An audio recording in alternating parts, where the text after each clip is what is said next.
Chapter 698. When Xiao Su's words fell, the person in front of him was already in a daze. Someone had once told him that in a person's life, if he could find something that made him stubborn and willing to risk his life, then he wouldn't have wasted his time in this world. So whether it was his imperial father, his hidden enemies, the court officials, or the common people, they all thought that he cared about power and profit. But no one knew that his hands were covered in blood, and he actually had no desires that no one believed. At least before he met the little fellow. He was just wasting time waiting to be assassinated, fall seriously ill, or be lucky enough to die at the end of his life. However, after a person suddenly appeared in his life, he realized that the days of waiting for death were not so difficult. It could be said that he felt that he was truly living in this world 5 years ago, and was no longer a numb walking corpse. It could be said that it was the little fellow that allowed him to be reborn, and understand the meaning of life. But if he wanted her to understand, it would take a bit of time, but he wasn't in a rush. The carriage was moving very slowly and the road back to the bank was very long. He had enough time to wait for her. Living this life was very long, he still had a lot of time for her to understand. But before that, he would use all his strength to love her and cherish her. No one would dare hurt her. So, as if the master and servant were connected, the carriage driven by Hualing was moving forward at the speed of a turtle that would make one's jaw drop. It was a pity that Hualing didn't have that kind of ability, but his master had told him to do so before he got on the carriage. Moreover, after the two of them entered, the heavy curtain fell, and the sound inside couldn't be heard at all. Adding in the noise on the road, the words inside were drowned out. Compared to the hustle and bustle outside, the inside of the car was so quiet that even a pin drop could be heard. You mean that your hobby is raising pets and I was lucky enough to enter your eyes and be raised as a pet? She suddenly remembered Higashio Motetsu's words. Although it wasn't believable before, it was strangely fitting now. Xiao Su felt that he had lost to her ability to understand. But after seeing her forced smile, Xiao Su warned himself not to be impatient. I don't have a habit of raising pets. He answered earnestly. That's not right. Daddy gave me a few goldfish before, and I often forget to feed them. You're the one taking care of them. Chu Qingyan looked at her in confusion. Because you're the one who raised it. If it dies, you'll be sad. I'm just loving you because I love you. With the frank analysis of his heart earlier, Xiao Su was completely used to it when he said those words. Love me, love my dog. Chu Qingyan felt like her heart was about to jump out of her chest. These words actually came out of the big ice cube's mouth. It was as if it was snowing in June, and the sky was raining red. But his eyes were so sincere that there was nothing fake about it.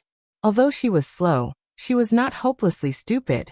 This scene reminded her of her high school or university days when she saw a girl being confessed to by a man at the staircase.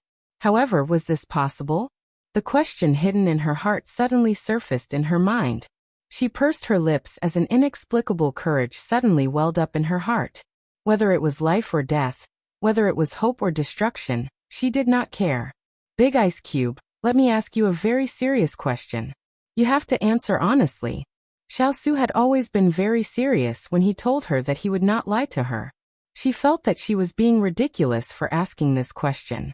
It was not like she did not know the Big Ice Cube. He disdained lying and deceiving people. Of course, it was a different story when it came to scheming. From the capital to the north, then to Lianqing, and finally to Jiangnan, in these 5 years. When she spoke before, she didn't even dare to meet his eyes. But when she spoke to hear, she didn't know where a burst of courage came from. Then, she met the pair of black eyes in front of her that were as unfathomable as the boundless night sky, but also made her yearn for them. What am I in your heart? When she mustered up the courage to say the last sentence, she realized that she had used up the last bit of her strength and slowly lowered her eyes. She did not know why she was so insistent on this answer, but she was not willing to be abandoned by him in the future. This is the second time you've asked me this question. Chu Qingyan looked up in shock. The second time? Knowing her doubts, Xiao Su explained. You were drunk that night. It was the first time, but I didn't tell you the answer. What about now? She actually did not know that she would talk nonsense when she was drunk. No wonder people said that the truth was revealed when they were drunk. It was indeed true. However, if Chu Qingyan knew that she not only talked nonsense when she was drunk, but also did something even bolder, she would probably be petrified. What answer do you want? He asked her. This was also what he wanted to ask. Is the answer you want the same as the one I'm going to give you later? Chu Qingyan's eyes dimmed slightly when she heard this. I don't know the answer I want, but I think I know your answer. Facing the person she admired, even if Chu Qingyan did not understand her own feelings, she was not confident. Her heart was tightly entangled with anxiety. Oh, tell me about it. Xiao did not think that it would be a good answer. Is it because my appearance made up for the lack of family in your life, so you treat me as your sister? Everyone said that the big ice cube doted on her. Of course she knew that, but this kind of doting was really a bit like a sibling's relationship. She subconsciously rejected it. As expected, she was still brooding over what she said in the study that day. The more Chu Qingyan thought about it, the more certain she was that this was the answer. She felt even more aggrieved. However, at this moment, she felt her chin being gently lifted by a force. Before she could react to what was going on, a black shadow covered her. In front of her widened eyes, a face that was enough to make women in the capital fall head over heels for him was infinitely magnified. A pair of warm and moist lips landed on her lips, gently caressing her. The owner of the lips seemed to be observing her reaction. When he saw that she was scared out of her wits again, he bit down on her lower lip slightly. When she cried out in pain, his nimble tongue went straight into her mouth. At that moment, her body stiffened and she forgot to react. Her hands that were holding onto her sleeves tightened slightly. As if he was afraid of scaring her, he quickly moved away from her lips. However, he changed his direction and whispered into her ear. Do you think an elder brother would treat his younger sister like this? She leaned on him softly and looked at him. She was extremely shocked. Just like how I treated you that night in the inn when I smelled the lover's fragrance, or how you treated me when you were drunk twice. Do you think it's possible for this to happen between siblings? With a boom, Chu Qingyan felt something explode in her ear. Chapter 699. When those words fell, she felt as if there were countless fireworks flying towards her. Then they scattered in front of her eyes, turning into a dazzling brilliance, and finally condensed into the brightest fireworks in the eyes of the person in front of her. Chu Qingyan felt that at this moment, she was even more dizzy than after drinking new, or hung for 10 years. Drunk. She was in that mesmerizing gaze that made people unable to extricate themselves. It was as if there was an intoxicating fragrance quietly rippling in the air. After Xiao finished speaking, he quietly waited for her reaction. This was the first time that he had expressed his feelings to the person he liked. He was not familiar with the business and was also a bit awkward. Xiao was also calming down the fluctuations in his heart, but it seemed like the person in front of him was in a daze. He did not know where her mind had flown to. Xiao could not help but hold his forehead again. Could it be that he did not make it clear enough? I think I'm dreaming. When he was feeling helpless, he suddenly heard her whisper. When he was about to raise his head to look at her, a hand suddenly groped around his thigh. While he was puzzled, a finger twisted down. Does it hurt? The little fellow in front of him innocently asked. Xiao smiled. He had received countless injuries since he was young. Just now, her strength to him was just like scratching an itch. It doesn't hurt. The person in front of him inexplicably let out a sigh of relief. No wonder, so it really was a dream. Otherwise, with the big ice cube's personality, how could he hug and kiss me? If he didn't take the wrong medicine, then he must have a fever. Chu Qingyan shook her head and muttered to herself. She did not miss anything that entered Xiao's ears, and the smile on his face disappeared. He had really been defeated by her. Seeing that the person in front of him was about to close her eyes, intending to use this as an excuse to fade away this dream, a certain person's most proud indifference turned to ashes at this moment. If you want to confirm if this is a dream, I can help you. Before she could react, her arm was pulled by a strong force. She lost her balance and fell forward. She couldn't help but cry out. She didn't fall to the ground as expected. Instead, she bumped into a hard but warm chest. She couldn't help but raise her head. His warm breath was already in front of her eyes. Qingyan. The person in front of her had only called her name, but she was already a little dazed. It wasn't that her name hadn't been called before, but it was only when the person in front of her called her name that she felt her heart tremble. Seeing that she was drifting away again, Xiao could no longer hold back. He leaned over and covered her lips with a domineering kiss. Since he had conveyed so much verbally, and she still couldn't understand, he could only teach her by example. He bit down hard on her lips, causing her pink lips to bleed from his bite. Hiss! She sucked in a breath and scrunched up her face in pain. She wanted to escape, but the hands that were imprisoning her were tightly clenched, leaving her nowhere to run. He didn't leave her lips. Instead, he rubbed the place where he had bitten her lightly. Then he stared into her eyes and said, "Do you still feel like this is a dream?" Qingyan had already woken up the moment she bumped into his chest. She was so shocked that she chose to hypnotize herself, but now that she was forcefully awakened by the big ice block, how could she not be awake? She wanted to defend herself, but at this moment, it was clear that the person in front of her didn't want to give her a chance to say anything she didn't understand. When she opened her mouth to speak, he took the opportunity to barge into her territory and shut her up. Qingyan felt as if she was surrounded by a ball of fire. Her entire body was burning, and all the heat came from the person in front of her. No, it should be said that it was at first, but in the end, it was impossible to tell whose heat was transmitted to whom.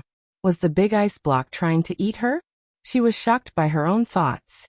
A certain someone was angered, and his movements were more intense than before. However, his gaze was on her. When he saw her timid expression, he couldn't help but be gentle.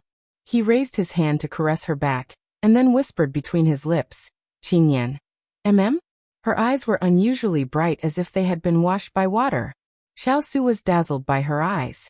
His heart rippled, and he forgot what he wanted to say. He pressed her against him and deepened the kiss.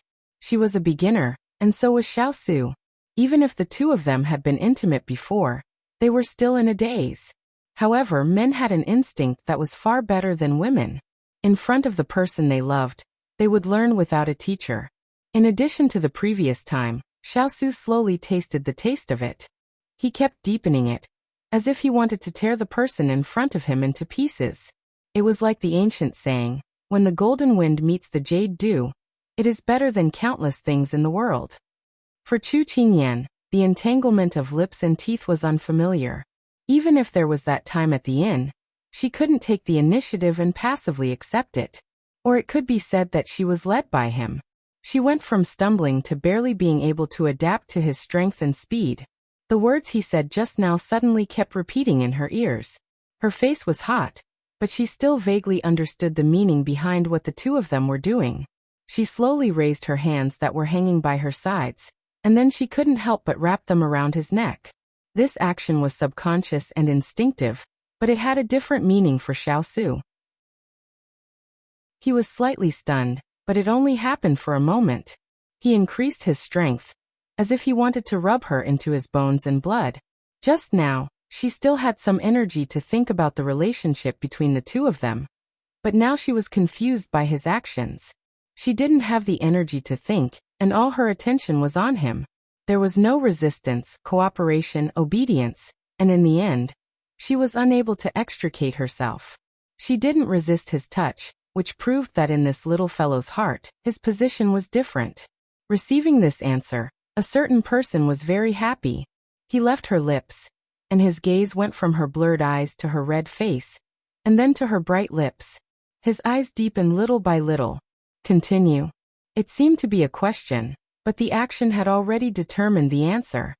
He was like a diligent student who had thrown himself into a sea of questions. Every question had to be carefully studied and seriously answered. Qingyan only used a hairpin to tie up her long hair when she went out today. At this time, because of the movements of the two, the hairpin slowly came out of her hair and finally fell to the ground. It made a little noise, but it didn't attract the attention of the two. 3,000 strands of hair fell down, softly spreading over her shoulders, across his cheeks, her ears. In between breaths, his hand stroked her hair. Her beautiful face, like a peach blossom, was contrasted by white and black, black and white, making it even more alluring.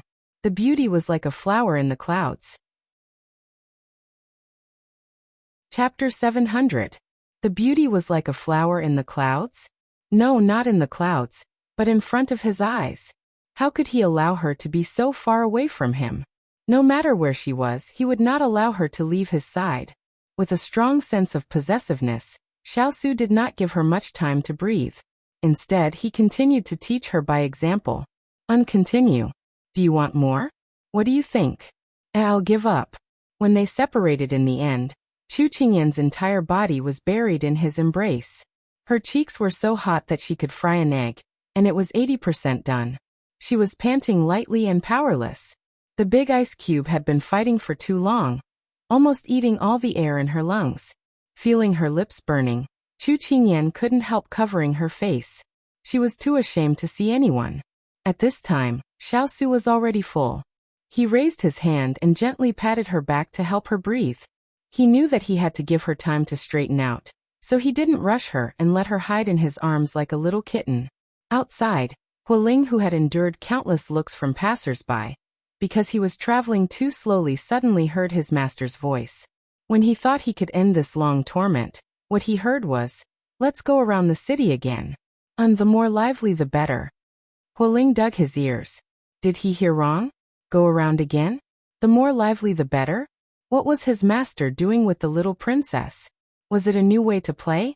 Hualing silently waved the little whip in tears, and then turned the horse around.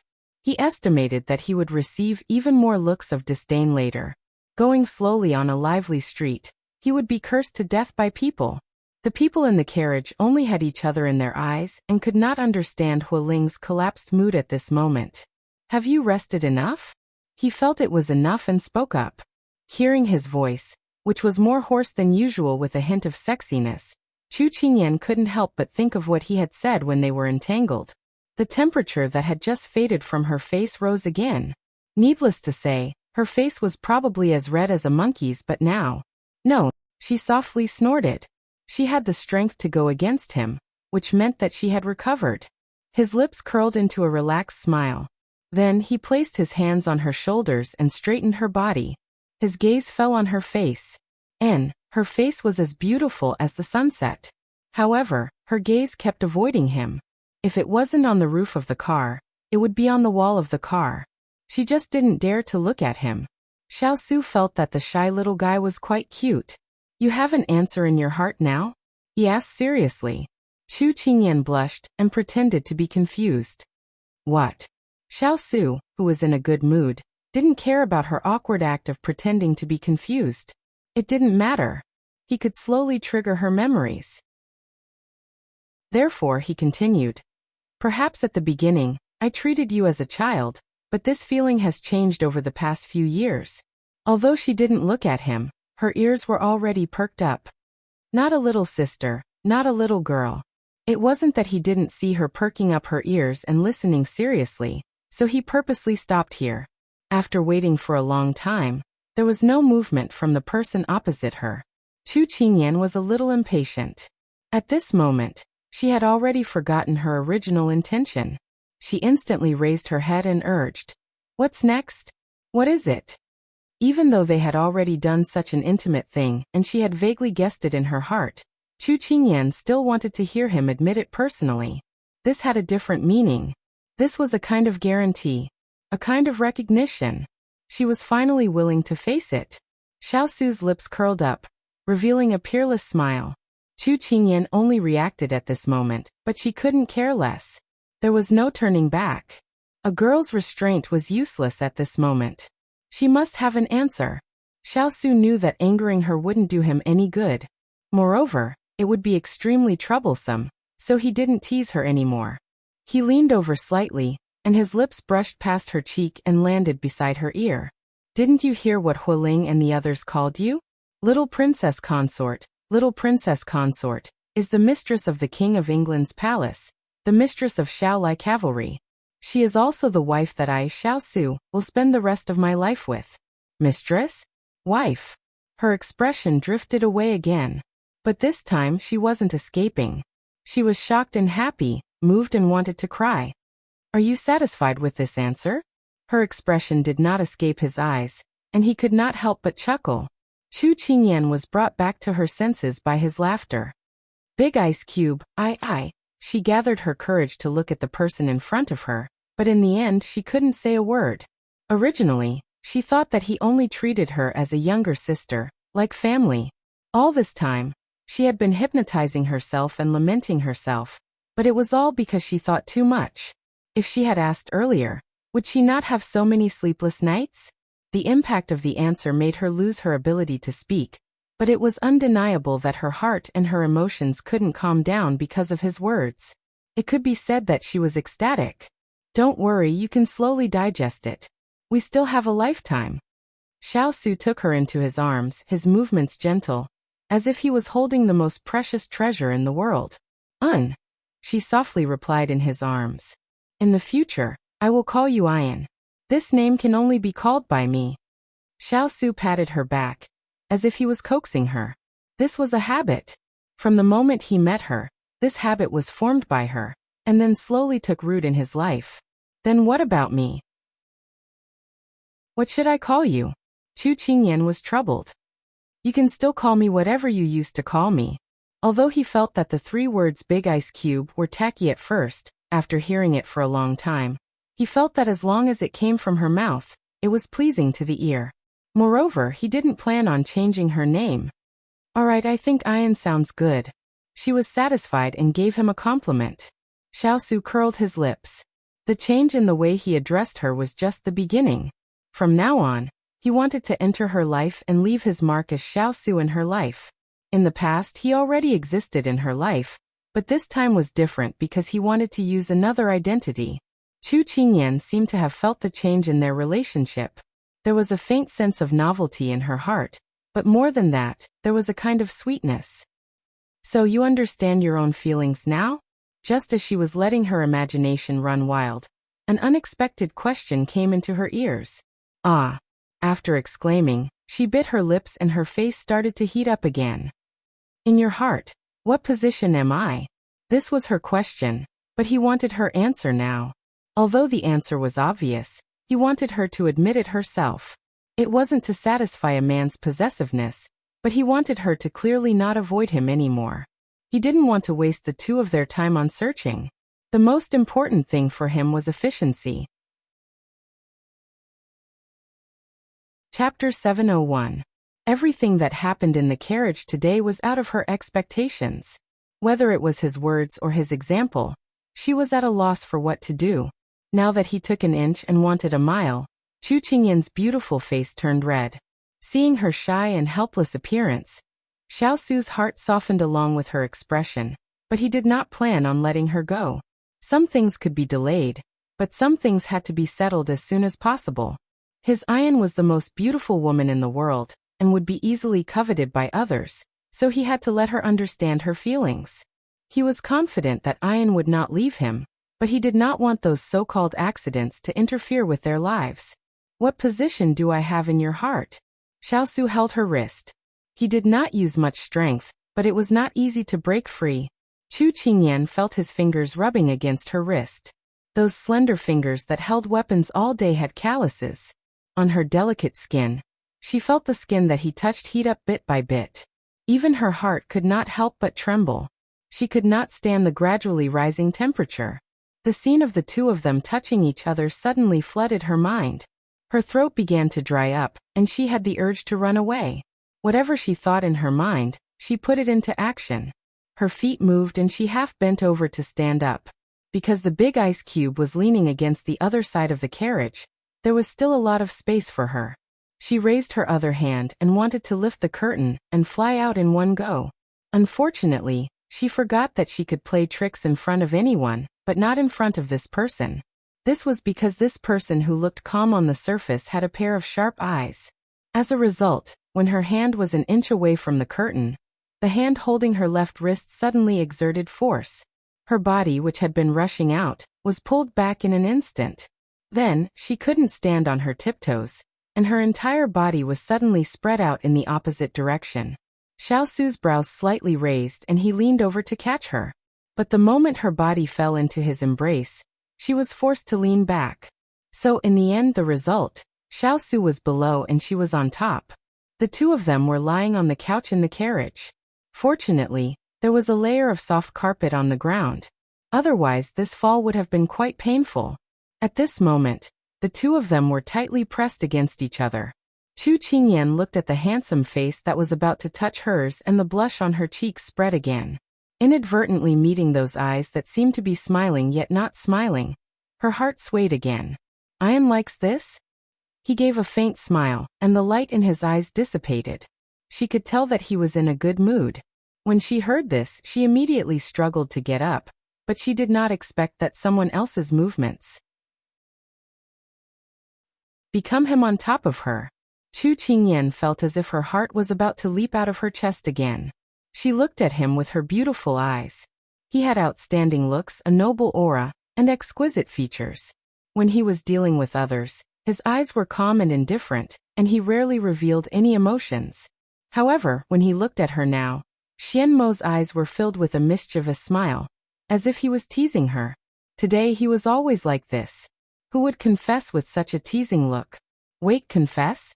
Chu Qingyan was dumbfounded. Did the big ice cube just confess to her? Heavens! At this moment, he looked down from above and saw the young girl's emotions. He couldn't help but raise the corners of his eyes. Little fellow, today I'll teach you what to pay attention to in business. What do you mean? Chu Qingyan was taken aback. How did they end up talking about this? When doing business, you can't be as magnanimous as you normally are. Even blood-related brothers have clear accounts, so politeness demands reciprocity. It is necessary to haggle over every detail. In short, you can't let yourself suffer a loss. Do you understand? He had one hand by her ear, and the other hand caressing her cheek, not avoiding her at all. Chu Qingyan admitted that he was right, but wasn't it strange for them to talk about business in this situation? But Xiao Su's following words were enough for her to understand what he was planning. So I answered your question just now. Conversely, shouldn't you also answer my question just now? Isn't this fair? Although you are my princess consort, we still have to be clear about this. Xiao Su spoke frankly, and the little fellow was already embarrassed by his words. He smiled. You still have to be so clear with me? It was obvious that she was focusing on the wrong thing. Unfortunately, Xiao Su was unforgiving. What do you think? Stingy. Chu Qingyan turned her head and wanted to bite his finger, but he avoided it. His fingers rubbed her face, and his tone was a little rascally. Just now you took advantage of me and wanted to run away. It's irresponsible of you.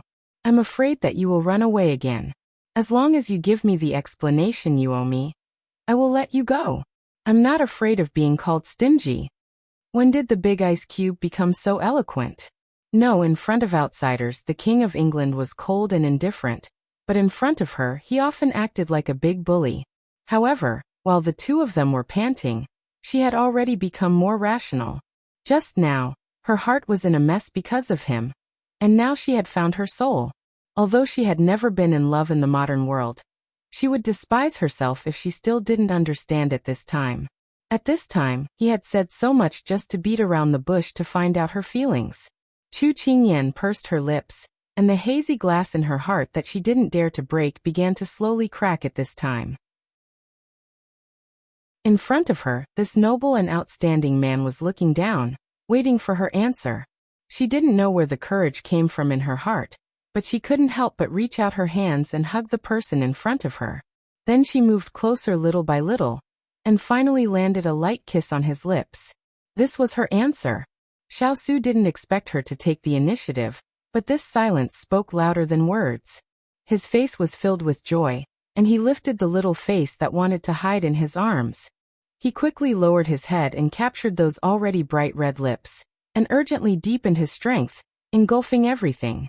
After the entanglement, Chu Qingyan laid in his arms. Her body was weak, and the strength that she had gathered with great difficulty was once again sucked away by him. But the man's body under her made her feel at ease, and his warm body temperature made her feel at ease. She didn't shy away from giving herself to him. This person would be hers in the future. The reason why she didn't dare to admit it before was because she didn't dare to believe that this high and mighty noble person would really like her.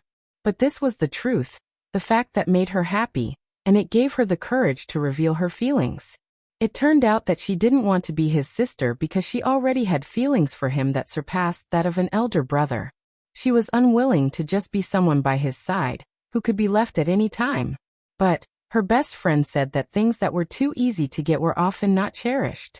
So Chu Qingyan blinked, and a trace of craftiness flashed in her eyes again. Chapter 702. At this time, the little fellow was lying on his chest, as comfortable as a lazy cat that came out to bask in the sun in winter. He would not forget how helpless she had been in front of him before. The little fellow had an advantage that he usually admired but was a bit depressed about right now.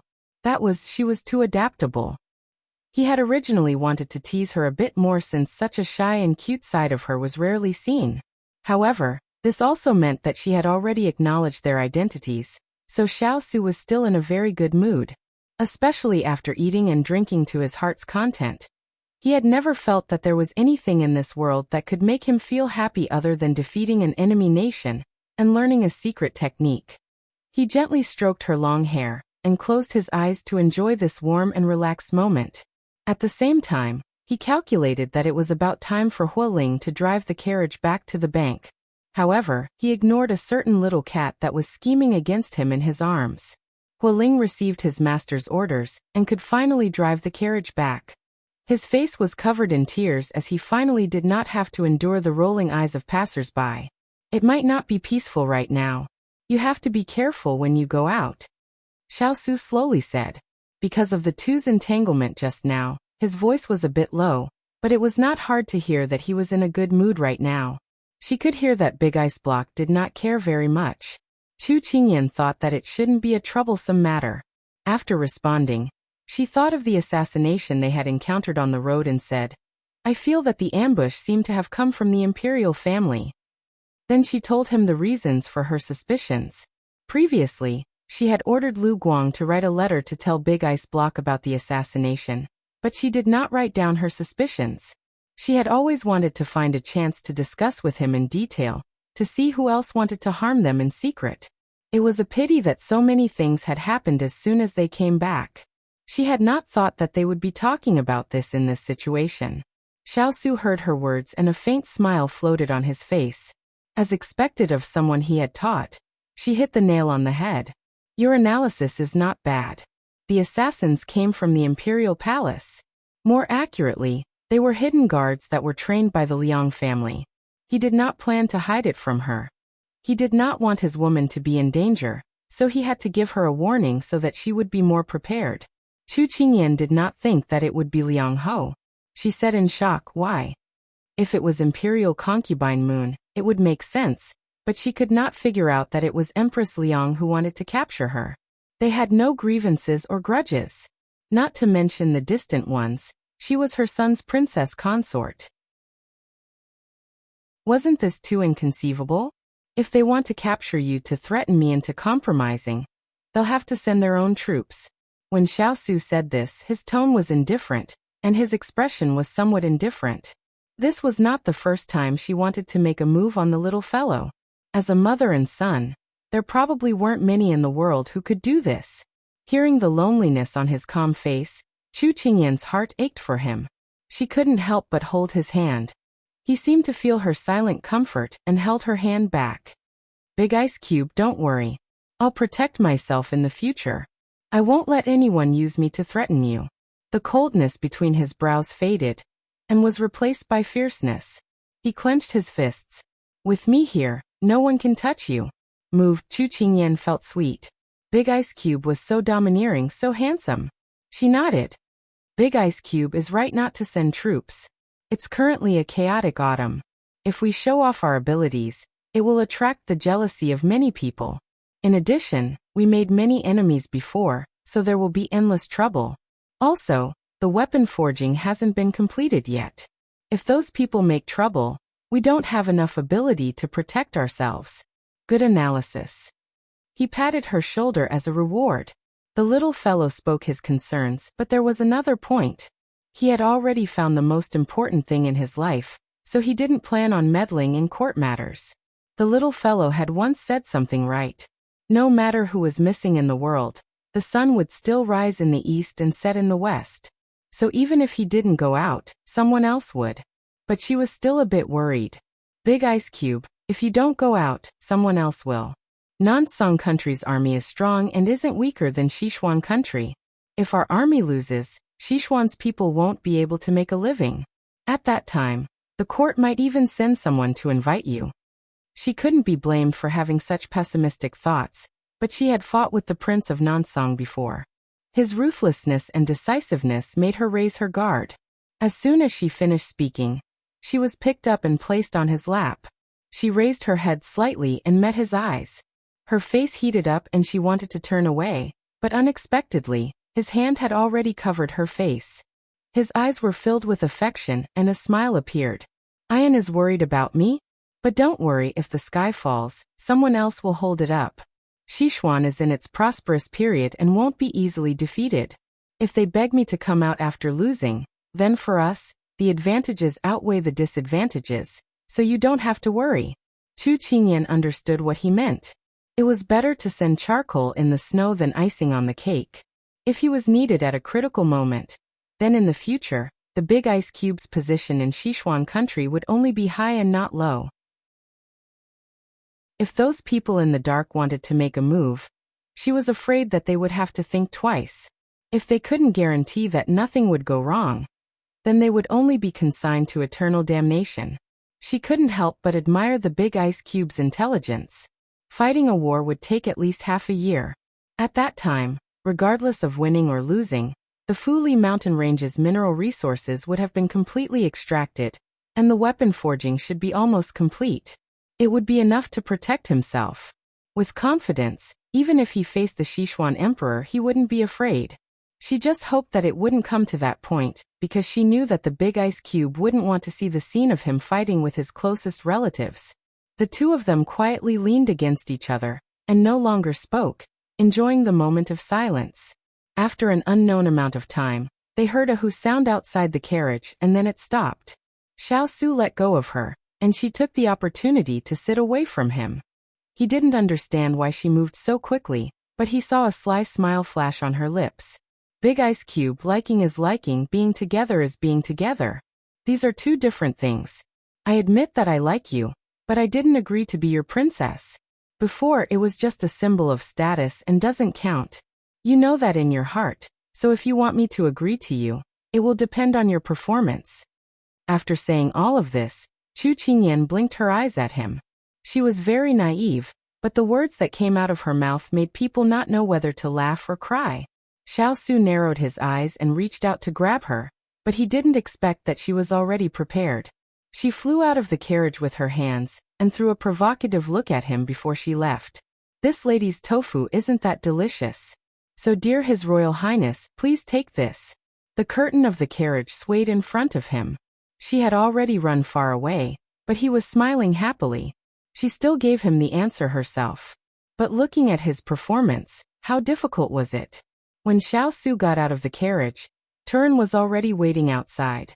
He was a little surprised to see his master's happy face. What's the matter? Xiao Su restrained his expression. Master, there's an urgent report from the capital. Chapter 703. Upon hearing that it was from the capital, Xiao Su frowned. He raised his head to look at the door, but the little fellow had already fled without a trace. He didn't want to pay attention to the news, but in the end he still moved his lips. Go to the study. A moment later, Turin stood in front of the desk and presented the letter. Master, the news from Water Spirit isn't about the Empress, but about the progress of the war between us and the Nansong Kingdom. Oh. Xiao Su opened the letter and opened it in front of him. After reading 10 lines at a glance, his face was expressionless. Fourth Imperial brother volunteered? Turin nodded. Previously, the Fu family's faction supported the fourth prince. It wasn't that no generals volunteered, but because His Majesty didn't think highly of him. You have always been the center of attention, but you didn't appear. The war between the two armies is imminent. Even if the Liang family protected you, it couldn't be delayed. So His Majesty agreed to the fourth prince's request. Xiao Su put down the letter, his expression indifferent. Even if this prince volunteered, Imperial Father might not give this prince military power. It wasn't easy for him to take it back, so this prince isn't surprised at all that he gave it to fourth Imperial brother. It could be said that he had already expected today's situation. His Majesty gave so much time, but it wasn't for Master. It was to shut the mouths of the people, and let them know that Master was willing to give up. Moreover, he would be cursed for abandoning the country's safety. Because he had stayed in his fief for so long and was far away from the imperial city, Turin didn't have as many scruples as before. He faintly felt dissatisfied with the emperor in the capital, but he didn't dare to show it on his face. After all, he was his master's biological father. As subordinates, they had no right to interfere. Xiao Su knew that Turin was speaking up for him, but Xiao Su still gave him a warning look. The reason why Imperial Father dared to leave him this period of time was because when he left, he promised that no matter what happened in the future, he would not interfere in the affairs of the court. That was why he was able to live a peaceful life for these few years. He furrowed his brows, and a trace of profoundness flashed past his eyes. Fourth Imperial brother has neither scholarly achievements nor outstanding achievements. Although this prince has not been here for the past few years, the ministers in the court who prioritize the first prince over the younger ones, as well as the Liang family, will not allow fourth Imperial brother to have too much power. Therefore this time Nansong nation's invasion is an opportunity. If he grasps it well, he will be able to gain a foothold in the court. Moreover, compared to this prince, who is in a difficult situation but does not appear, he will be able to capture the hearts of the people more. This was Imperial Father's plan, and it was also what Imperial Mother was worried about. That was why she ignored his previous warning, and wanted to capture the little fellow to threaten him at all costs. Turin and Hualing felt very indignant for their master at this moment. If it wasn't for their master's protection for so many years, how could Sichuan have enjoyed 10 years of peace and prosperity? Are you too feeling indignant for this prince? Xiao Su smiled faintly. Without waiting for them to answer, he shook his head and continued. Ian was right about one thing. Giving someone a sweet fragrance is not as good as stabbing them with a knife. Therefore, we cannot force the people's thoughts. Moreover, we did so many things in the past only because of our identity as the eldest prince. We eat the emperor's salary and bear the emperor's worries. If the emperor doesn't need it, we can only listen to orders. The emperor's authority is above, we cannot defy him. Turin was surprised. When did Master stop being so open and calm? Because of His Majesty's favoritism. However, no matter what the reason was, this was good. Actually, for Xiao Su, it was only because of a shift in emotions. He used to look forward to the Sichuan Emperor's care and attention, but now, because of another person's appearance, he gave her all the warmth he rarely had in his life. In his life, at most, the feelings he had for other people were just blood ties. At this time, Turin had adjusted his attitude and asked, Master, do you think the fourth prince will win this time when he personally leads the army? The situation on the battlefield is unpredictable. No one can say for sure. The fourth prince has not practiced in actual combat, but Father should have considered this point.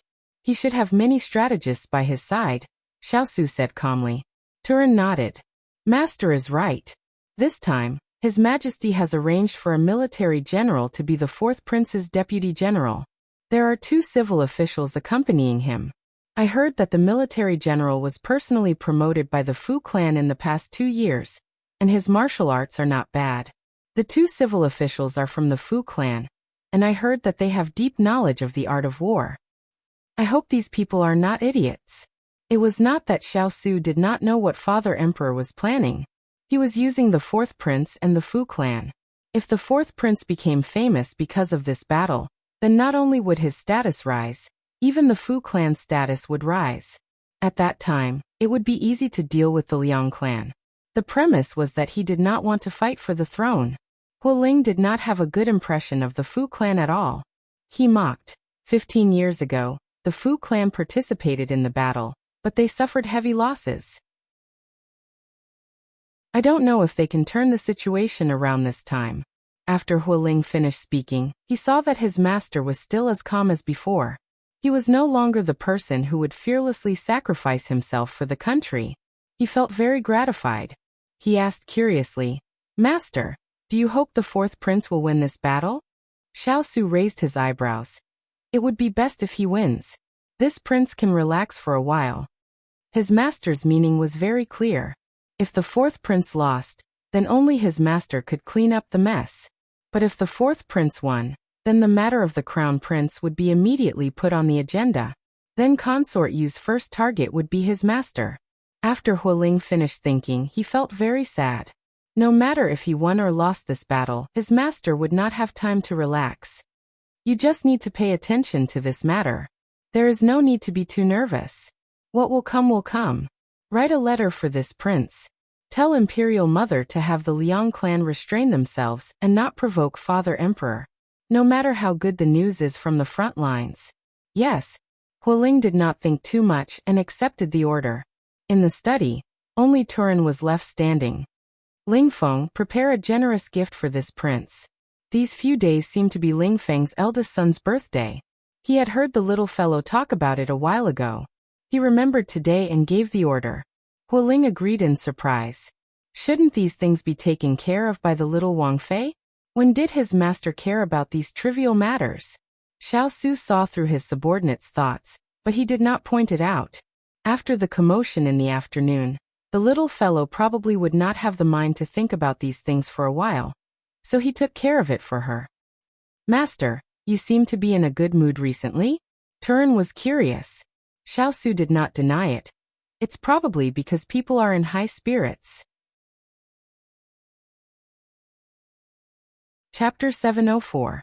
People were in high spirits because of happy events? What happy event had Master encountered recently? Why didn't his subordinates know about it?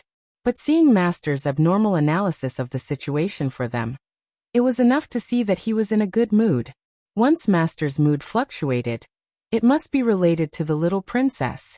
It had to be said that Xiao's subordinates had a very strong sixth sense. When Turin left, he was alone in the study. Xiao's fingers tapped on the table as he fell into deep thought. Just now, the thoughts of the fire spirit and the earth spirit didn't escape his eyes. 5 years had passed, and his body had changed little by little, but he didn't notice it.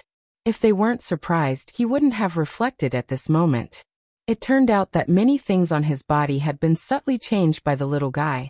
For example, blind loyalty, blind filial piety, or regardless of the consequences, he insisted on being prepared to sacrifice himself at any time for the country, the family, and the people. He faintly mocked himself, but that sneer quickly disappeared into the corner of his mouth, and was replaced by relief. The little fellow was right. He had thought too much about others for so many years. It was time to think about himself. He smiled. Actually, the source of the change was that he was no longer alone. He had a little fellow by his side. But later, he found that he was not assured no matter who was responsible for her future. That was why he woke up and found that he was no longer the King of England, Xiao. But he was not disgusted by this change. Instead, he gladly accepted it. In this world, the only person who could make him change and make him gladly accept it was probably only her. He calmly brushed the creases on his sleeves to cover the scratches left by the little fellow on the back of his hand. He turned back to remind her that her claws needed to be fixed. He was not afraid of leaving a mark, it was just for fun. But if the clothes could not cover the place next time, how would he establish an image in front of his subordinates? At this time, Jean Ling, who had been reviewing the accounts for days, stepped into the study with a tired face. Compared to the happy Xiao, his expression was like the difference between heaven and earth. Jean Ling presented the account book with both hands. "Mistress, after many days of checking, I found that Shiqing and Li Buoqing really conspired to falsify the accounts. This subordinate did not discover that they had embezzled so much silver. Furthermore, the amount was so huge. This subordinate was unable to see through them and feels guilty. Although his master had previously said that he would not pursue his responsibility, but when he investigated the accounts, he found that the things that Shiqing and Li Buoqing had done behind his back were simply outrageous. How much is the deficit? You tell Turin. He will solve this problem." Xiao Su thought of his third brother's plan and his eyes darkened. Yes. Jin Ling returned to her seat after handing the account book to her master. Master, there is something that this subordinate does not understand. Speak. Why did the young princess conclude that both of them are suspects and not just one of them? This was a question that had puzzled him for many days. You can ask Ian about this yourself. Although he knew the answer, he felt that it was more meaningful for the little fellow to say it. He felt that it was time to cultivate the little fellow's awareness of being the mistress of the household. This subordinate understands. Jin Ling felt that her master's words made sense. Xiao Su seemed to have thought of something. Although Ian will cooperate with the Hua family soon, if she needs silver, you will cooperate unconditionally. Jin Ling was a little surprised. The young princess was actually cooperating with the ruthless young master of the Hua family? He originally thought that she was just saying it on the spur of the moment. He did not expect that she would really do it. Although he admired the young princess's intelligence and business were two different things. Moreover, listening to her master's tone, it seemed that he would fully support her. Oh heavens! Thus, Jin Ling considered his tone and carefully said, Master, our bank is in a deficit. I'm afraid that we don't have so much spare money for the young princess to use. He did not deliberately want to stop the young princess from doing business, but he wanted to leave some capital for his master. What if the young princess lost it all? Xiao Su faintly glanced at Jin Ling. Jin Ling felt that this gaze was 1,000 caddies heavy. His back was sweating. Ben Wang gave all the assets to you to manage, not to hear your excuses. If the bank is out of money, then think of a way. Not everyone can sit in this position. Since you're sitting in it, you don't need Ben Wang to teach you what to do. Otherwise, if this position could be taken by anyone, would Ben Wang need to specially train you for so many years? Although Xiao Su's tone was calm, Jin Ling could still hear the displeasure in his voice. He quickly lowered his head and apologized. This subordinate understands. And there is no need to tell Ian that the bank has a problem with its funds. Let her focus on her own matters. Within half a year, you must fill the deficit. Jin Ling suddenly felt that there was still a long way to go and quickly agreed. You can leave. Yes. Xiao Su rarely spoke so harshly to his subordinates. Because they had followed him for many years, they understood his temperament and rarely touched his reverse scale. But he did not doubt his woman, but other people dared to question her ability. This made him very dissatisfied. Xiao Su did not notice that after he made up his mind, he had a tendency to spoil Chu Qingyan to the point that she was out of control. But a certain person was completely unaware. After escaping from the carriage, she ran straight to her room. At this time, her face was burning hot and she was in a state of excitement. Her mind was filled with the scene of the two of them being intimate. She threw herself onto the bed and buried herself in the blankets. Right now, she needed to calm down and digest what had happened today. She calmed down until night. When she finally got up from the bed, she met Xining's strange gaze. She coughed a few times and felt a little guilty. What are you standing there for? It's time for dinner. This servant wants to ask where you want to eat. Xining asked with a smile. Recently, she had been eating in her room, but it was to avoid the big ice cube. In the past, the two of them would eat together, but today she did not plan to see him. After today's matter, their relationship was a little strange. She wanted to wait until she got used to it. Here. All right.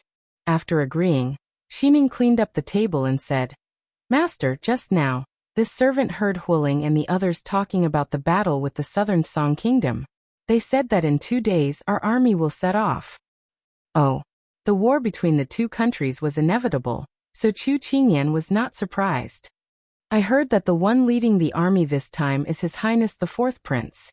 Xining said again. Chu Qingyan was stunned. Xiaoran?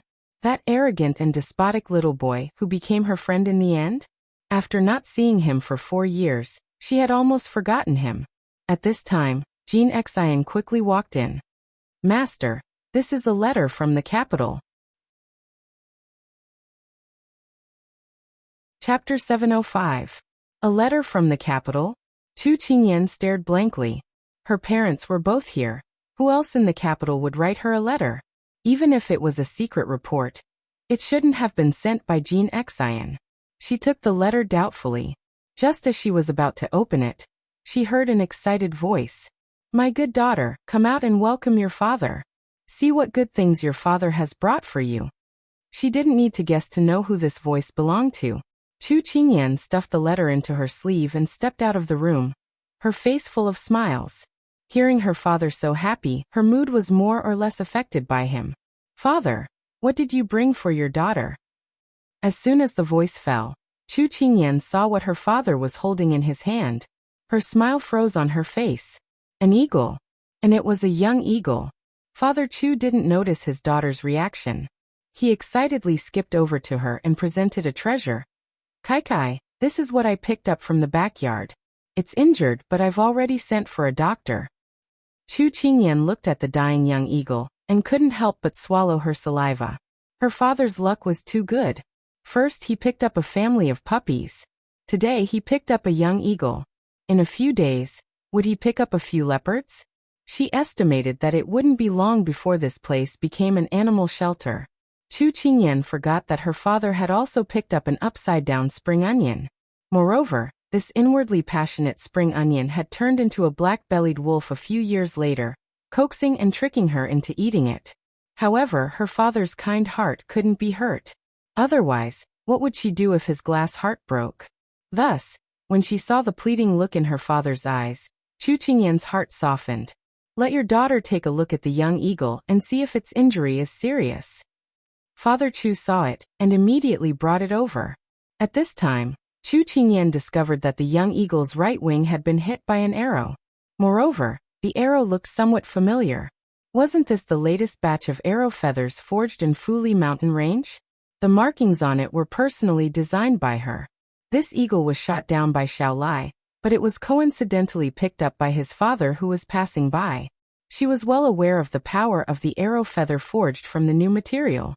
For this young eagle to be able to escape a calamity and preserve a bit of its aura, it was already quite impressive. She didn't say much and instructed Jean Xian to invite a veterinarian. After a while, the veterinarian arrived. The veterinarian was shocked when he saw the eagle. Young master, this eagle has an extraordinary origin. This veterinarian was personally trained by Ethereal. He was usually in charge of the warhorse's injuries, and was quite knowledgeable about beasts. Therefore, Chu Qingyan was also surprised when she heard that. Treat him first. We'll talk about it after he's cured. Yes. The veterinarian did not dare to delay. He first examined the eagle, and the nervousness on his face faded away. He removed the arrow, applied medicine and bandaged it in one go. Then he smiled and said, "This eagle is very intelligent. It knew that it could not avoid the danger, so it turned to the side and saved its life." When Chu Qingyan heard this, she could not help but admire the young eagle. She asked, "Will it affect its flight after it recovers?" "The wound is not deep. It will heal in about 5 to 7 days," the veterinarian replied with a smile as he stroked his beard. Chu Qingyan was relieved. Then she asked, "Just now, you said that this eagle has an extraordinary origin. What do you mean by extraordinary?" Before the veterinarian could reply, someone else took over the topic. "This is a gerfalcon, a giant bird of prey. It's very lethal." The person's voice was as clear as pearls falling on a plate, causing ripples in one's heart. Needless to say, the only person with such a heart-stirring voice was that nobleman, Xiao Su. Chu Qingyan pursed her lips. Their lips and tongues had touched at night, and the heat was still lingering. Therefore she could not face him calmly. She slowed down a beat before turning to look at him. Xiao Su naturally knew that she was uncomfortable, so he did not pay too much attention to her. Instead, his gaze fell on the young eagle on the stone table. When the vet saw that it was his mistress, he bowed and said in admiration, "Mistress is very knowledgeable, and even knows about the god of 10,000 eagles." He then turned to Chu Qingyan and said, "There was a book that said that the most handsome bird that was carved out of Liaodong was a gerfalcon.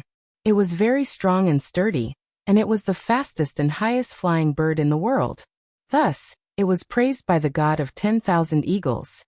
However, gerfalcons are rarely seen because they are extremely rare." Chu Qingyan turned to look at the young eagle. The feathers on its head and tail were pure white. The only difference was that its head was dotted with brown spots. Most of the feathers on its body were grayish-brown. The eagle's beak was thicker and longer than ordinary birds, and its beak and claws were like iron hooks. Chu Qingyan felt that if those claws were ignored, it would be a good-looking eagle. Father Chu listened quietly. The more he listened, the brighter his eyes became. He could not help but jump out and exclaim, "Wow, Father is so amazing! He found the god of eagles." Everyone could not help but laugh. On one hand, Xiao was very impressed with his father-in-law's ability to pick up scraps. He was able to encounter all kinds of highly lethal animals. However, no one knew how much help Chu Qingyan and Xiao's good luck had brought to them. This was a story for another time. Anan would mention it soon. However, at this time the veterinarian suddenly frowned and said, "Although eagles are solitary birds, gerfalcons are like the king of eagles. They are protected by a group of eagles. If they find out that we have injured a gerfalcon, I'm afraid it will cause a disaster." The veterinarian did not know where the arrow came from, but he knew that if the young eagle was injured here, they would not be able to escape the blame. The veterinarian's words made everyone break out in cold sweat. They could imagine how lethal a single eagle was, but what if it was a group of eagles? It was hard to imagine. How old is this young eagle? Xiao's expression did not change. About half a month after it was born, the veterinarian immediately replied. Chu Qingyan was shocked that it could grow to this size in half a month. Seeing the young princess's reaction, the veterinarian explained, "An adult gerfalcon is about half the height of a person. When it spreads its wings, it is the length of an adult man's hands. That's why it is unusually fierce." Everyone imagined it, and broke out in cold sweat. Xining was scared out of her wits. "Master, why don't we send this eagle away?" Before Chu Qingyan could say anything, Chu Yang's father jumped out. His face was full of reluctance as he said, "No way. Daddy saved it with much difficulty. You can't be so cruel. If you don't want to raise it, I will." Chu Qingyan's father's words put Chu Qingyan in a difficult position. She could not let her emotions get the better of her. If the eagles came looking for her, it would bring disaster to the entire bank. What's more, the fierce wind cavalry was here in disguise, and their identities could not be exposed. Otherwise, to Big Ice Cube, it would be as good as breaking her own wings. Just as Chu Qingyan was hesitating on how to persuade her father to send the young eagle to a safe place and let it go when it recovered, the person beside her spoke. "Since you want to keep it, then let it stay. Zhangqi, take good care of the young eagle. Make sure it recovers soon." Father Chu heard this and his sorrow turned into joy. He walked over and patted his son-in-law's shoulder. "Good job." At this moment, Chu Qingyan looked at Xiao helplessly. "Why did you agree? If father likes it, then let it stay. Besides, I'm here. Don't worry." Big Ice Cube's voice was gentle. Chu Qingyan enjoyed hearing it and couldn't help but smile. But halfway through, she suddenly paused. "Father? Ah." Chapter 706. Our father? Since when did her father become his father? It was so out of place. When did the Big Ice Cube become so thick-skinned? Why didn't she know? Could it be that the Big Ice Cube's personality had changed after the two of them talked about it? Chu Qingyan subconsciously swallowed a mouthful of water and didn't dare to look at him again. At this time, after Chu Qingyan's father finished petting the little gerfalcon, he turned to look at his daughter and said in a negotiating tone, "Kai, your mother isn't very brave. Although Little Hai is very cute, it will scare your mother, so I'll leave it with you. I'll come and see it when I'm free, okay?" Chu Qingyan had already expected this result. However, her father could not be so casual when it came to naming her.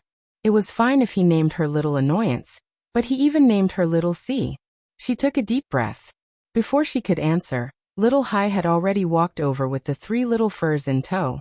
Chu Qingyan sometimes felt that Little Hai was really smart. It actually gave people the impression of an elegant lady. Little Hai's nose was very sensitive. When it smelled the unusual scent in the air, its fur immediately bristled.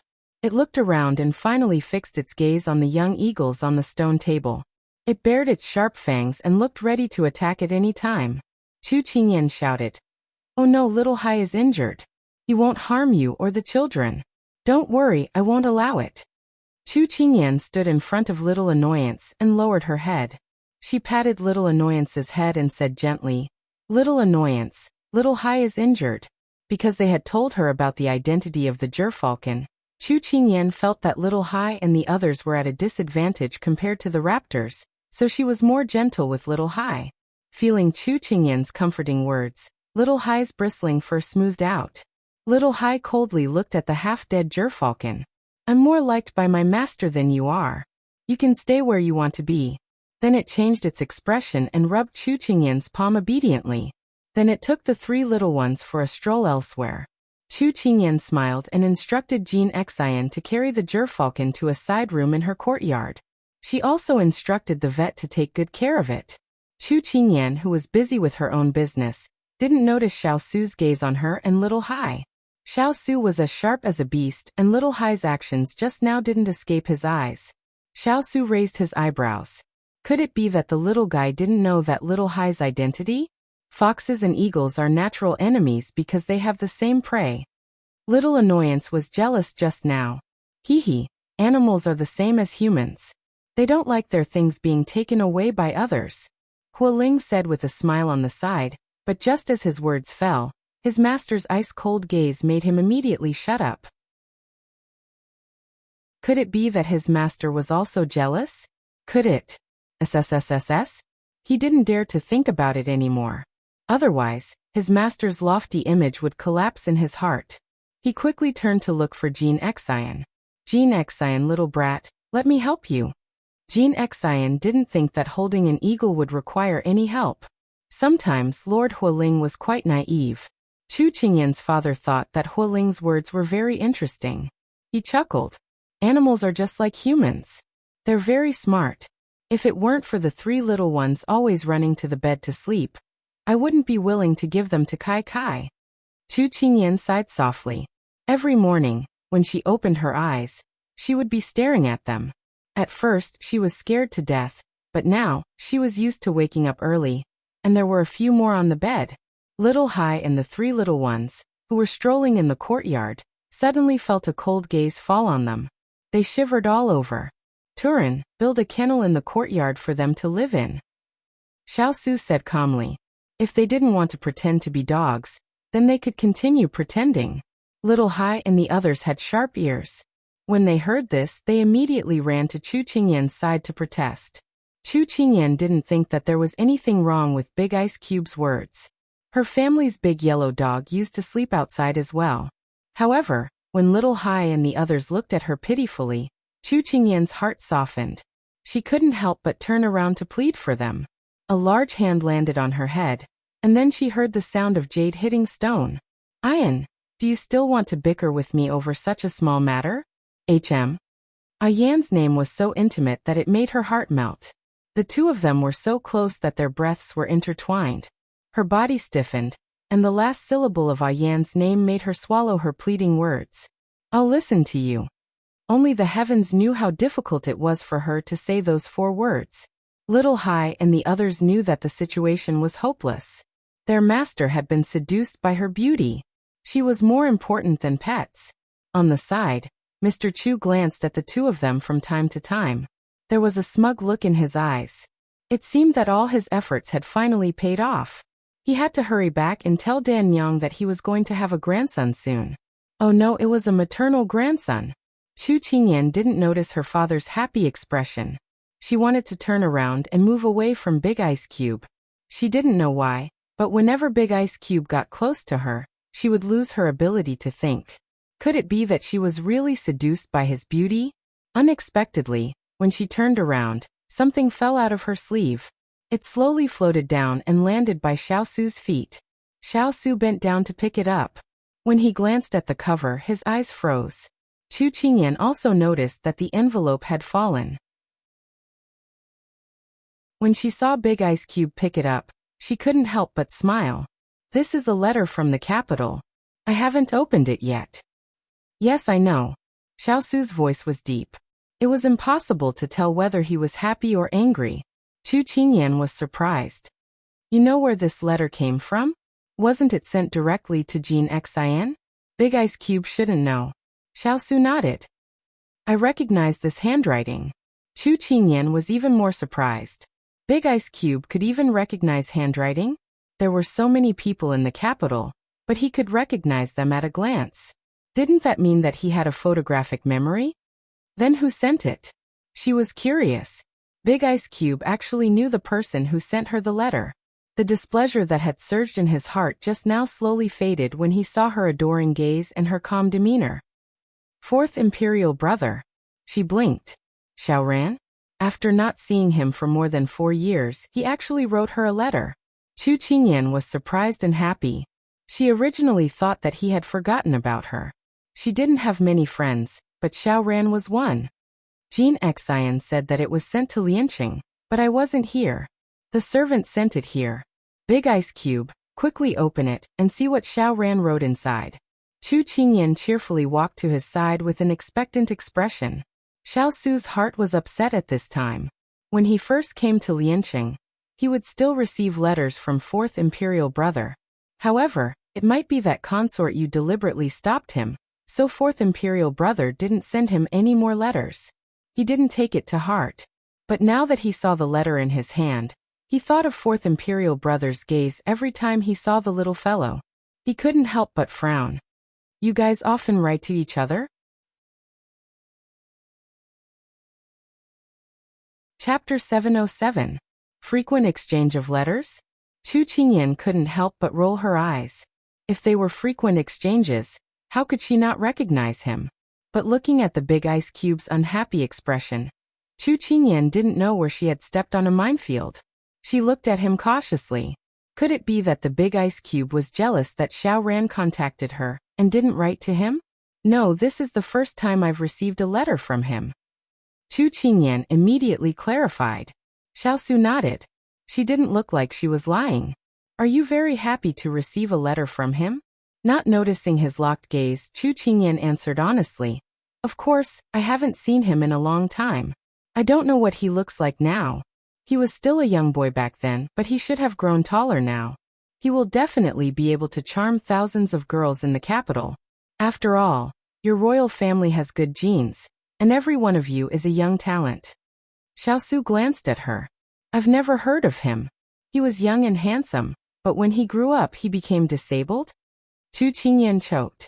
These words were true, but it was strange coming from the Big Ice Cube's mouth. Moreover, the person he was talking about was his younger brother. Chu Qingyan urged him to open it quickly. Then, she clasped her hands behind her back and looked at it with him. As they spoke, Xiao Su had already opened the letter. Chu Qingyan looked at the title. Qingyan Girl. This sounded quite intimate. However, her impression of Xiao Ran was still that little Shota, so she felt a bit indignant. He was clearly more childish than her. Just as she was cursing in her heart, she felt the atmosphere around her suddenly become a bit eerie. Why was this spring night so cold? Then, she saw a handsome face that was as black as the bottom of a pot magnify in front of her. What was wrong with the Big Ice Cube? Back then, did Fourth Imperial Brother plan to keep you in the capital? Chu Qingyan was surprised. How did you know? However, the person in front of her did not reply. She blinked. Could it be that the letter mentioned it? I think he was just fooling around back then. Consort Yu sees you as a thorn in her side. Why would I run into a fire pit? Chu Qingyan felt that something was wrong with Big Ice Cube. She quickly tried to distance herself from him. However, her words seemed to add fuel to the fire. So, if it weren't for Consort Yu, you might have stayed with him? Chu Qingyan frowned. What was the Ice Cube talking about? Big Ice Cube, are you in a bad mood today? Was that why he was venting his anger on her? Seeing the emotions on the little fellow's face, Xiao Su knew that he had spoken too harshly, but at this moment, he could not restrain his sudden anger. See for yourself. Xiao Su placed the letter in her hand, then left with a flick of his sleeves. Chu Qingyan was stunned. Hey, Big Ice Cube, aren't you staying for dinner? Didn't you originally plan to eat alone? As soon as he finished speaking, he had already disappeared from the courtyard. Looking at the empty courtyard, Chu Qingyan was a little confused. Did she offend Big Ice Cube? She turned to Xining and asked, "What's wrong with His Highness? This servant also doesn't know. Maybe he's angry that fourth imperial prince wrote you a letter." Xining, who had been watching from the side, pursed her lips and snickered. Chu Qingyan was dumbfounded. "This isn't something that I can decide. It's not up to me to decide who Xiao Ran wrote to. Does Big Ice Cube have a brother complex?" When Xining heard that her master had misunderstood her words, she couldn't help but slap her forehead. Her master was really too stupid. It was no wonder that His Highness, who had always been patient with her master, couldn't hold himself back.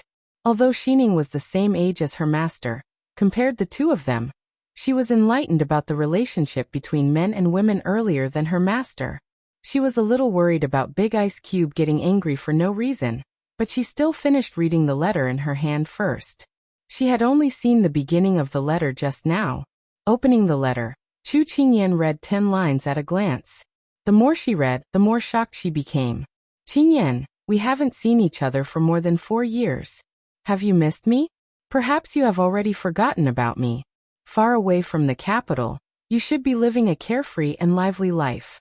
Back then, I should have insisted on keeping you here. Once we parted, more than 1,000 days and nights have passed. Originally, at the beginning of spring, I planned to go to Fuli mountain range to look for you, but I didn't expect that something would happen at the border. After a delay, it was already April. I'm no longer that reckless youth. The current me can already shoulder the heavy burden of the country, so I took the initiative to volunteer. Imperial Father has already approved, so when you see this letter, I might already be on my way to the battlefield. If I can come back alive, I hope you can give me a chance. Eldest Imperial brother's natural disposition is dull. You've been by his side for so many years, so I reckon that you'll feel very bored. If I succeed in my career, I'll ask Imperial Father to cancel the engagement between you and eldest Imperial brother, and set the two of you free. At that time, the two of you were bound by this marriage, and were unwillingly tied together. If I don't come back, then don't forget about Xiao Ran, who poisoned and injured you time and time again." Xiao Ran. Chu Qingyan's fingertips trembled. Was Xiao Ran writing a suicide note? It was fine if he didn't write, but when he did, it was shocking. Although she wanted to tell him that she was in love with Big Ice Cube, she was still touched by his concern before he left the army. His handwriting was elegant, much better than hers. When she was young, her grandfather had told her that one could recognize people by looking at their handwriting. This handwriting was neither good nor bad, neither dry nor smooth. It wasn't hard for her to imagine that Xiao Ran had already grown up, and was no longer an impatient youth. She calculated that he should be 16 or 17 this year. Wait, Chu Qingyan suddenly understood what Big Ice Cube had said just now. So Big Ice Cube was jealous? She was shocked by her own thoughts, but she quickly became complacent. It seemed like Big Ice Cube cared about her a lot. But now was not the time to be happy. Chu Qingyan put away the letter and said to Xining, "Tell the kitchen to move the food to His Highness's room. I won't be eating here tonight." Xining looked at her master, who was walking out in a hurry. She pursed her lips and smiled, walking towards the kitchen. Late at night in the Imperial Palace, a cool breeze blew.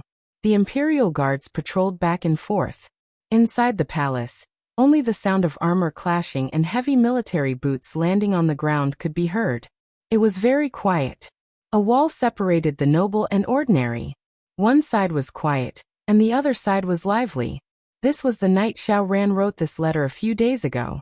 The cold wind blew in from the window, blowing up the gauze curtain. The chill lingered in the hall. There was ink left on the inkstone, and a piece of white paper on the table was still wet. It was just lying there. And a handsome figure was leaning against the window, looking in the direction of the rich mountains. His white fingertips tapped on the windowsill, and a heavy but clear sound sounded in the night. In the past, he didn't know the taste of lovesickness. Now that he missed someone to the bone, he knew that it was so bitter. "Qingyan girl, I have thought about the scene of us meeting many times, but it is only a thought. After this farewell, if you are at the end of your road, I will protect you in the next life. If you are rich and noble, I will protect you in this life." Looking at the crescent moon in the night sky, he smiled, confident and arrogant. "Qingyan, wait for me to come back. I won't make you wait for too long.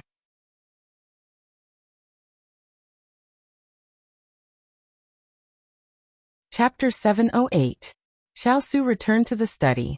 Looking at the silence in the room, he suddenly realized what depression was. This was an emotion that he had never felt in the past 20 years. He covered his eyes with one hand to block the light and pondered quietly. He already knew from the little fellow's reaction that there was nothing between her and Xiao Ran. However, the bad feeling in his heart made his emotions fluctuate intensely.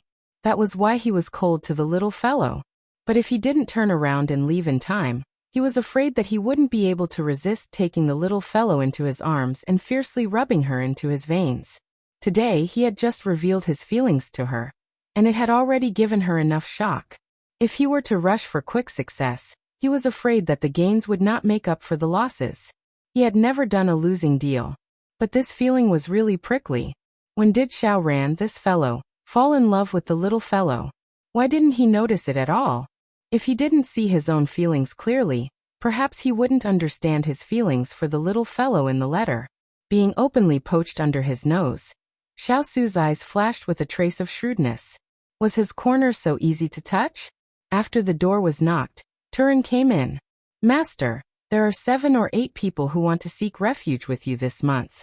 They want to work under you. Turin reported. How many have joined us in the past 3 months? Currently, there are 37 or 38 people. Because of Xiao Su's achievements in the Lianqing area, his reputation had spread far and wide. Coupled with his status, he had attracted a lot of people to seek refuge with him. These people were mostly down-and-out scholars who had failed to achieve scholarly honors in the imperial examinations, or people who were used to traveling between countries, or people who simply wanted to make a living. In short, there were good and bad people mixed together. Xiao Su put down his hand. The emotions on his face had already disappeared. He looked cold as he pondered. The 2 countries were at war. Regardless of winning or losing, he had to make plans for the future. Therefore, he had to fill his side with talented people. Talented people were the foundation of prosperity. First, let Water Spirit investigate these people's identities and eliminate a group of people. Then, according to their abilities, we'll eliminate them again. In 3 days, this prince wants to get the confirmed name list. Xiao Su said coldly. Will the last person who stays be personally tested by you, master? The earth spirit first responded, then raised a question. The reason why Turin had this question was because in the past 4 years, many people had sought refuge with the master. However, the number of people who had passed the master's inspection could be counted on one's fingers. The master's requirements were very strict, but the master's judgment of people was very accurate. He was simply the existence of a 1,000-mile horse. Yes, I hope there are a few outstanding talents this time. Xiao Su nodded in agreement. The 2 of them then discussed other business matters. Just as they finished talking, there was a knock on the door. From the sound of the footsteps, it seems that the little princess has arrived. Then this subordinate will disturb you and the little princess. This subordinate will take his leave first. Turin was very tactful and retreated. The fierce cavalry had already spread the news of his master's actions towards the little princess consort. It seemed like his master and the little princess consort were about to have a happy occasion. Perhaps they would have a little master soon, so he didn't want to be an eyesore to the 2 masters here. How could Xiao Su not know what this subordinate was thinking? However, he was in a good mood. Chu Qingyan and Turin brushed past each other, but she didn't miss the meaningful look on his face. She was a little confused. Big ice cube. Chu Qingyan called softly to the person who was leaning against the back of the chair with his eyes closed. Xiao Su didn't open his eyes. His tone was very indifferent. What's the matter? Can't I come to find you if there's nothing? Why is he still so cold? He's probably still angry. Pretend. I'll let you pretend. Chu Qingyan couldn't help but curse in her heart. Xiao Su chose to ignore her. Thus, Chu Qingyan touched here and there in the room. From time to time, she would say a few words, and the person opposite her would respond to her indifferently. In the end, Chu Qingyan was defeated. She was soft-hearted and couldn't stand his "you've wronged me" look. Xiao Su couldn't hear her and was a little confused. But very quickly, He knew what she was doing. A pair of hands softly rested on his shoulders. Then, a subtle fragrance attacked him. Xiao instantly opened his eyes. The picturesque face in front of him entered his eyes. He saw that she was half bent, her fingers interlocked behind his neck. Her long hair hung down, and the ends of her hair curved into a black arc on his knees. Her bright eyes and white teeth were very pitiful. She was the most beautiful. At the end of the darkness, she was in the light, smiling sweetly. There was only room for her in his eyes. That was all.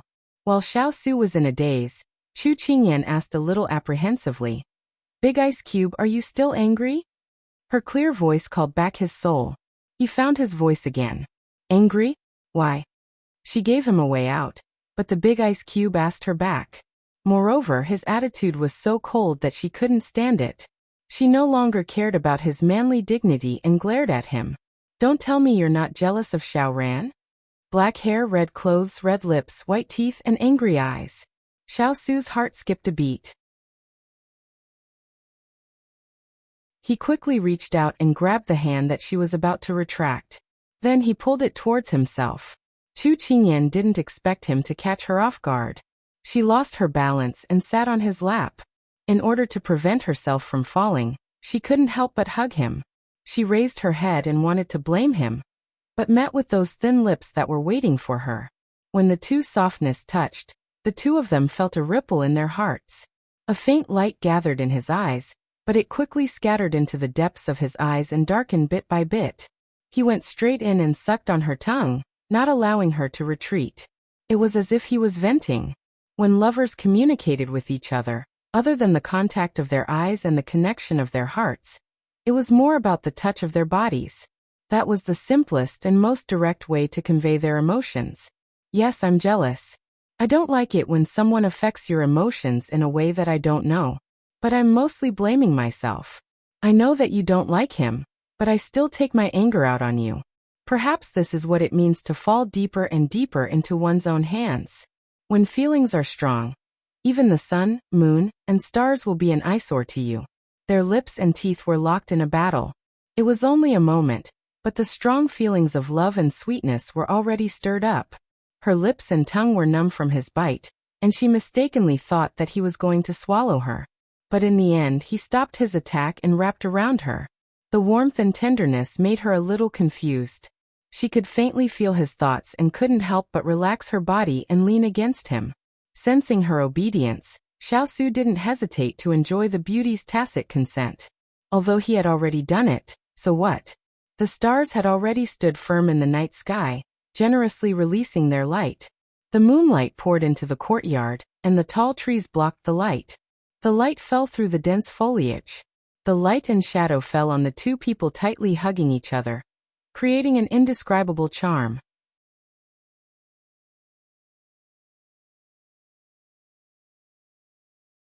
Chapter 709.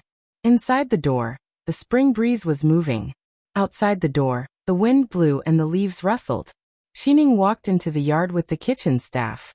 Seeing Turin standing under the tree, she couldn't help but smile and greet, "Darren Turin. You want to send food to the two masters?"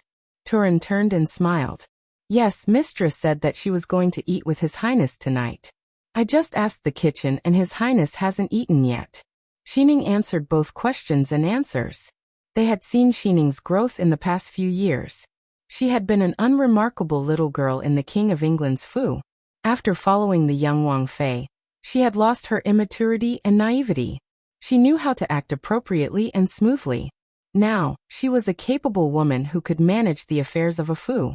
Turin couldn't help but admire the young Wang Fei's ability to manage people. It wasn't just Xining. There was also Jin Xian and Yang Xiaohuan.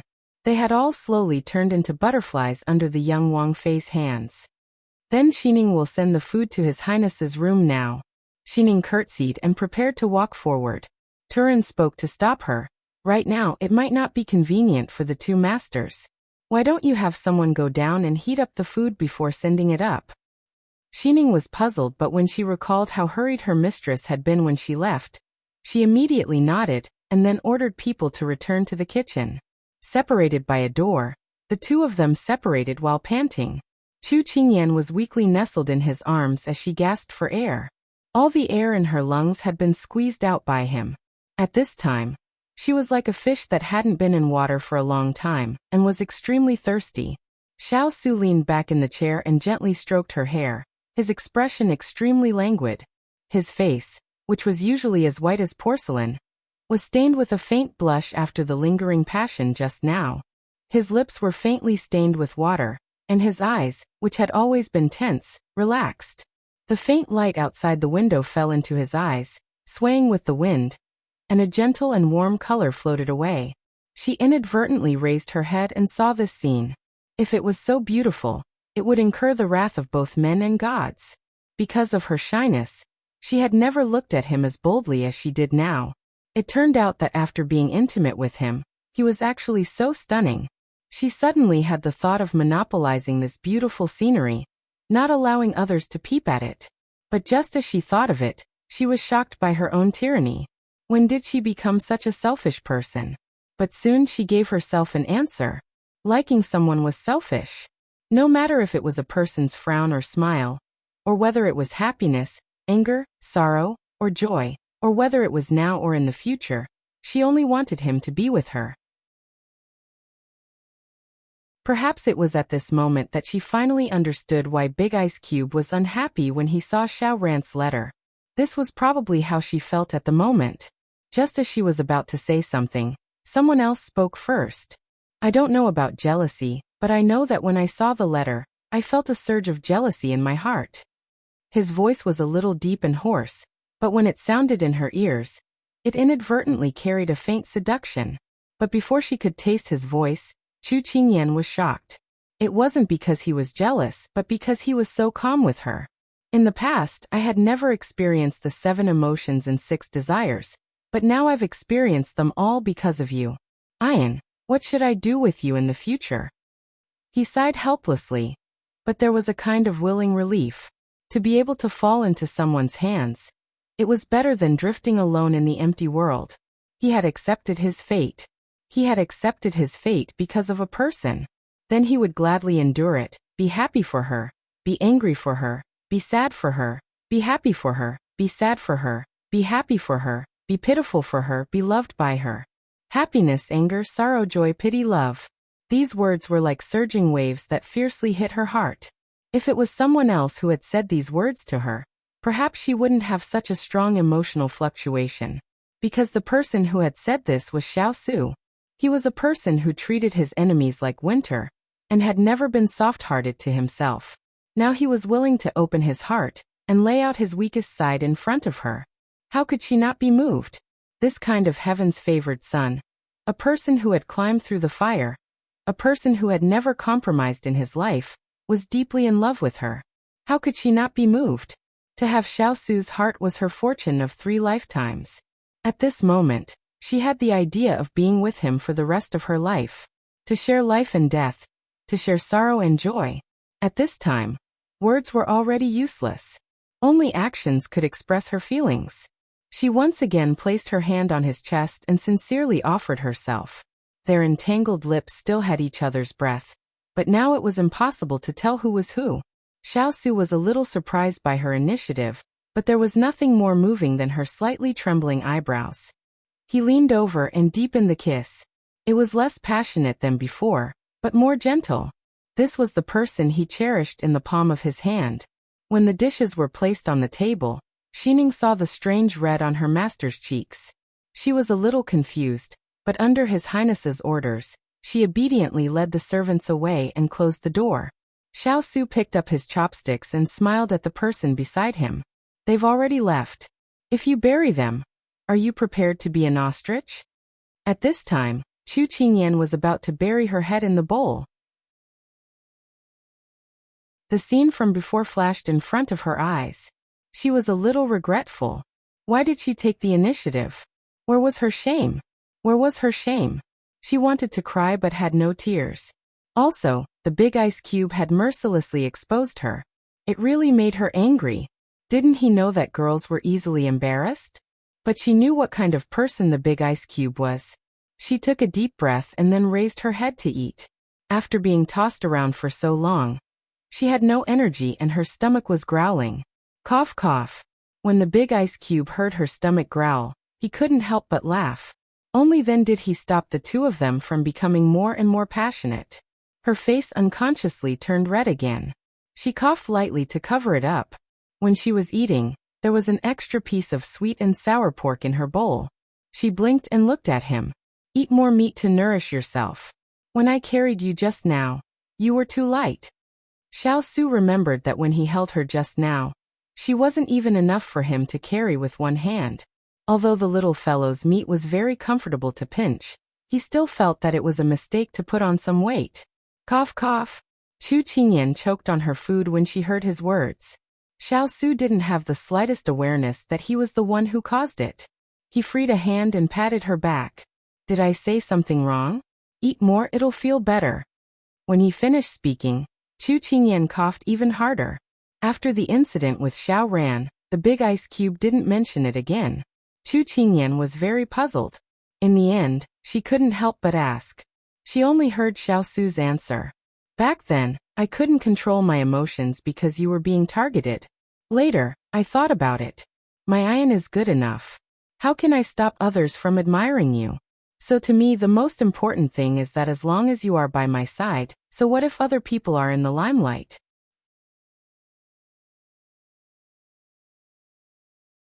Chapter 7:10.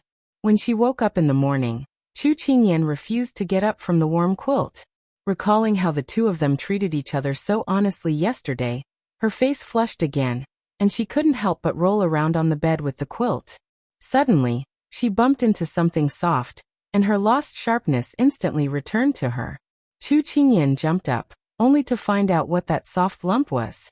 And it wasn't just one lump, but four. She didn't know whether to laugh or cry as she stared at the four big eyes. In the end, she was defeated by their pitiful gazes.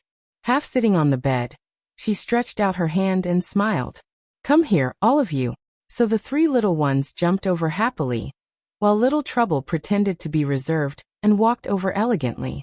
Then, she stepped on the brocade quilt and fell face down, making Chu Qingyan laugh. She knew that these four little ones wouldn't behave, and wouldn't obediently sleep in the doghouse that Big Ice had prepared for them. Then, under the four little ones' accusing eyes, she couldn't help laughing, saying how miserable the doghouse was and how it wasn't worthy of their noble temperament. A happy day began again. Although the bet with Xiao had been fulfilled, Chu Qingyan still appeared at Hibiscus Pavilion, because the goods would arrive in a few days, and she had to inspect the market first. And she was still a little surprised to see Higashio Motetsu in Hibiscus Pavilion. What brings you here? She felt that someone like him who was responsible for a family business shouldn't be leisurely, so why was he loitering in front of her all the time? Higashio Motetsu looked at the person in front of him and waved his paper fan. From your tone, it sounds like I'm very idle. At this time, Chu Qingyan finally noticed the tiredness in his tone. She carefully observed his face, and found that there were dark circles under his eyes. Her teasing from before was swept away, and she asked with concern, Why do you look so listless? It's nothing. I just took care of some business. He closed his fan and smiled. Then he looked at her playfully. Are you worried about me? Yesterday the Moon Palace had caught a traitor, and he had come out to clean up the traitor. Because the traitor held a high position, he had to make the traitor spit out what they had. Therefore, he had not touched the ground for the entire day. He had worked until the middle of the night to finish the job. It was already very difficult for him to be able to appear here today. However, there was no need for him to explain these things to her, because he knew that she would not like him mentioning the Moon Palace gate. Chu Qingyan snapped. Nonsense, aren't we friends? Higashio Motetsu wasn't very satisfied with her answer, but he didn't probe further. He looked at her suspiciously. Did something good happen when I wasn't around yesterday? Why do I feel like you're flying? Chu Qingyan was slightly stunned. Was this person a dog? Why was his nose so sensitive? However, she immediately steadied her fluttering footsteps. How could she tell him about her and the big ice cube? Therefore, she chose to tell him about yesterday's incident. I won a bet with Xiao Li, and we signed the contract yesterday to confirm our partnership. Once my goods are on the shelves and I'm successful, I'll be able to take you flying. These words came from the bottom of his heart. Chu Qingyan raised her eyebrows. Although Higashio Motetsu was still a little doubtful, he still believed most of it. Congratulations, Big Boss Chu. Looks like this young master has found a big thigh. When you're rich in the future, don't forget this young master's help. Higashio Motetsu didn't stand on ceremony with her. He congratulated her and teased her. Chu Qingyan said casually, well said, well said. Hua Xiaoli also came early in the morning. When he saw the two people in the shop, he smiled and said, you two are so early. Chu Qingyan smiled and said, the early bird gets the worm.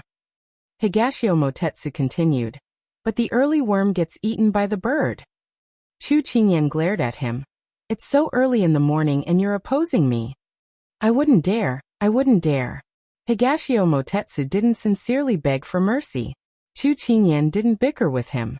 She pulled Hua Xiaoli into the cabinet and told her about her intention to understand Jiangnan's skincare market. Hua Xiaoli expressed that she was very happy that her partner wanted to understand this. This could lay a long-term foundation for their future prosperity. As a result, the two of them began to discuss in detail. Higashio Motetsu listened at the start, but in the end, he leaned on his fan to catch up on sleep. Time passed bit by bit like this. When the two of them finished their discussion, it was already noon. Hua Xiaoli invited the two of them to eat, and the three of them left the cabinet. At this time, Chu Qingyan and Hualing bumped into each other. Hualing, what are you doing here? Chu Qingyan was surprised. Little young master, look. Who is this? Hualing smiled mysteriously. He took a step to the side and revealed the person behind him.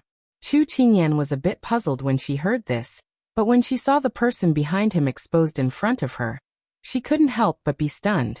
Until that person broke into laughter and said, what? We haven't seen each other for a long time, and you've been captivated by my beautiful appearance again? The person in front of her was as bright and beautiful as before. Chu Qingyan couldn't help but smile with her. Why didn't you tell me you were coming back so suddenly? Her tone carried a bit of complaint, but it was more of the joy of reunion. The woman in front of her was wearing a light yellow dress. It was none other than Cheng Yanluo, who had gone back to deal with the medical center that day. Since I've finished dealing with the matter, I might as well come back. Cheng Yanluo's voice was as cheerful as before. She raised her hand to pinch the person in front of her face, feeling that it was getting better and better. Chu Qingyan didn't care about her actions at first, but when she felt the ambiguous gazes of the passers-by, she suddenly realized that she was currently wearing men's clothing. She immediately waved her hand and reminded her, pay attention to the situation. Cheng Yanluo shrugged indifferently. Chu Qingyan still couldn't hide her excitement from meeting an old friend, but she didn't forget to introduce her to the people around her. This is my good friend Cheng Yanluo. She's a doctor. Then she introduced her to Cheng Yanluo. This is Hua Xiaoli, the young master of the Hua family. He's also our future partner. This is Higashio Motetsu. He's just a loafer, so you don't have to pay too much attention to him. After saying that, her head was knocked by someone. Then she heard Higashio Motetsu say, Qingyan, don't speak nonsense. Be careful not to block this brother's luck with women. Cheng Yanluo and Hua Xiaoli both laughed. Chu Qingyan didn't know what to do with him. She turned around and asked, how did you find this place when you came back today? Weren't you going to rest in the bank first? Cheng Yanluo put her hands on her hips and scolded. Isn't it all your fault? I just came back and hadn't even warmed my seat when your big ice cube sent someone to tell me that you needed samples and asked me to bring them to you. Then I was brought here in a daze. I don't care, you have to compensate me. Hualing, who was standing at the side, had an expression that said, I'm just following orders. Don't let the fire burn me. Chu Qingyan was very happy to hear that. You actually brought the samples with you? The surprise came too suddenly. Yes, I brought a few bottles with me before I left. Cheng Yanluo felt that ever since she met the two of them, she had to admit that she was unlucky. Although she complained, she still took out a few bottles from her sleeve and handed them to Chu Qingyan. After Chu Qingyan took them, she turned around and said cheerfully to Hua Xiaoli, Xiaoli, This is what we're working on. There are too many people here, so let's go to the shop and take a look.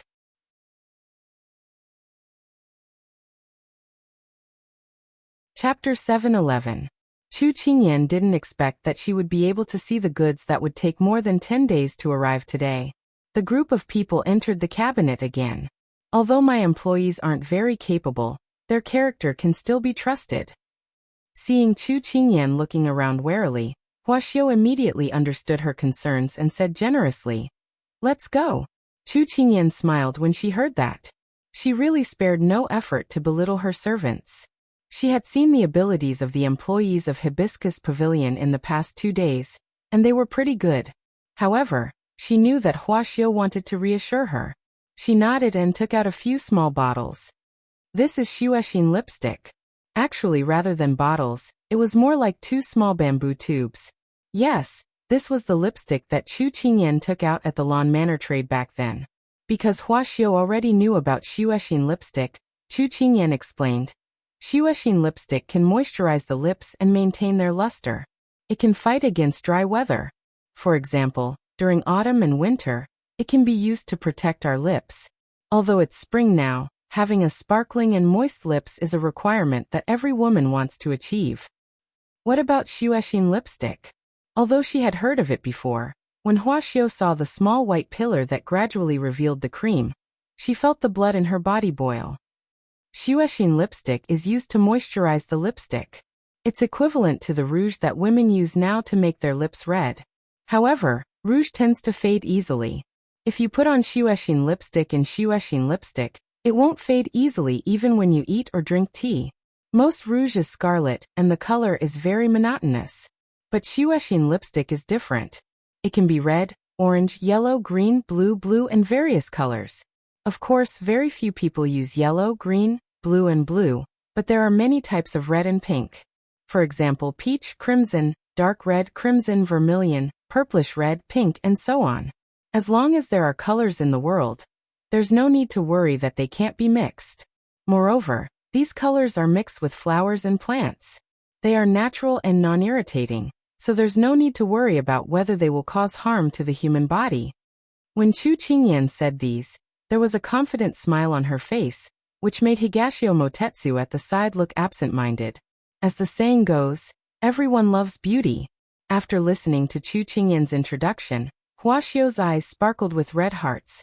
No wonder the lady boss of White Sparrow Brothel likes this item so much and spent so much effort to find you.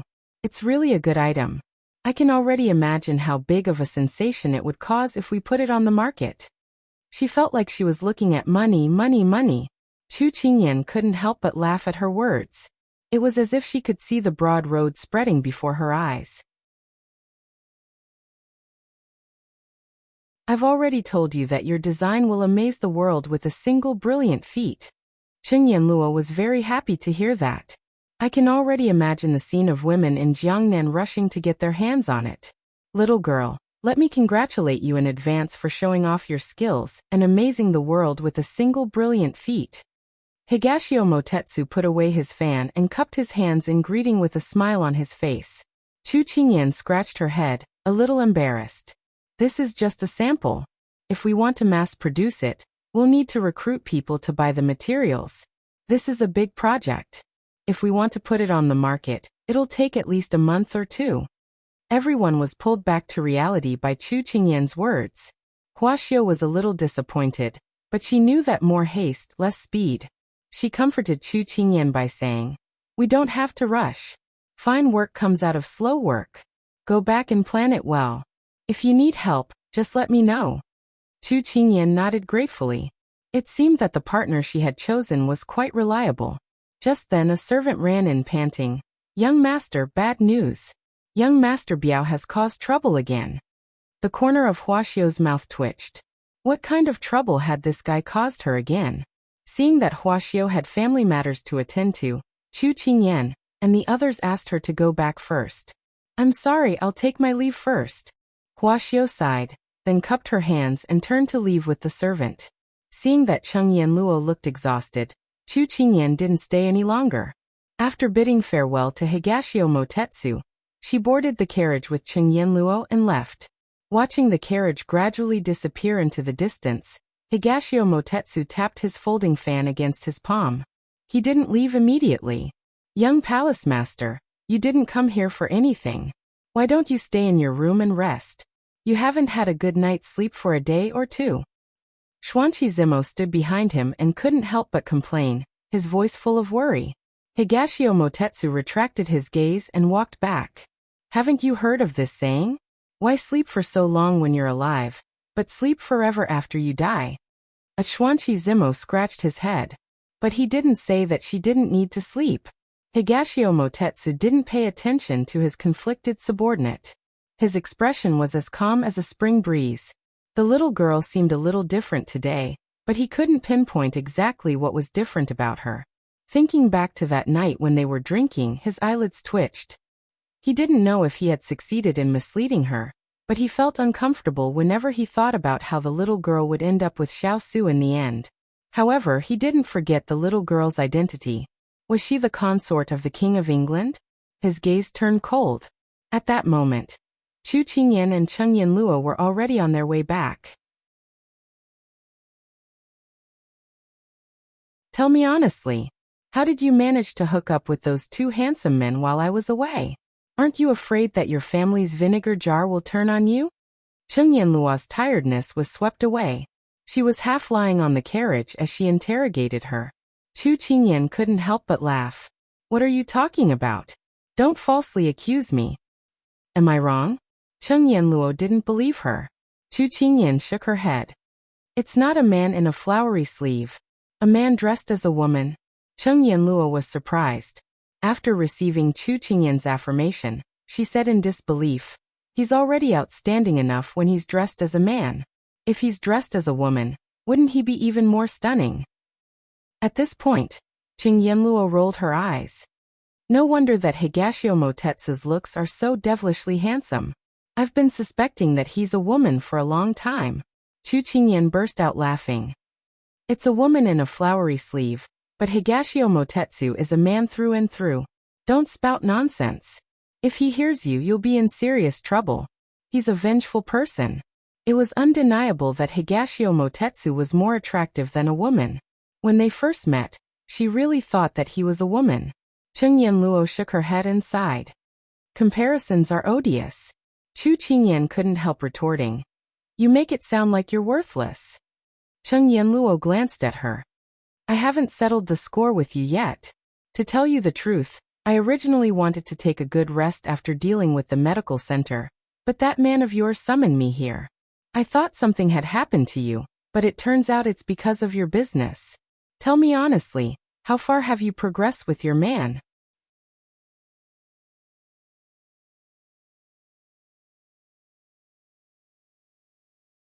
Chapter 7:12. Chu Qingyan's mind went blank at her sudden question. She was speechless. Why was this person still so stubborn, even after being away for so long? She wanted to laugh it off, but this person in front of her didn't seem to have any intention of letting her off. I'll be lenient if you confess, but I'll punish you severely if you resist. Cheng Yanluo was just casually teasing her, but she didn't expect her face to turn red as soon as she finished speaking. It seemed like there was a chance. Cheng Yanluo immediately went up to her, not allowing her to escape. Chu Qingyan raised her hands in surrender. Fine, fine, fine. I'll confess honestly. Go ahead. Cheng Yanluo narrowed her eyes and smiled slyly. Chu Qingyan braced herself and briefly told her what Big Ice Cube had said to her that night. Of course, she avoided the intimate parts. After listening to her, Cheng Yanluo's eyes lit up. Not bad. I thought your husband was a block of wood, but he's actually a two-faced one. He'll make a move when he needs to.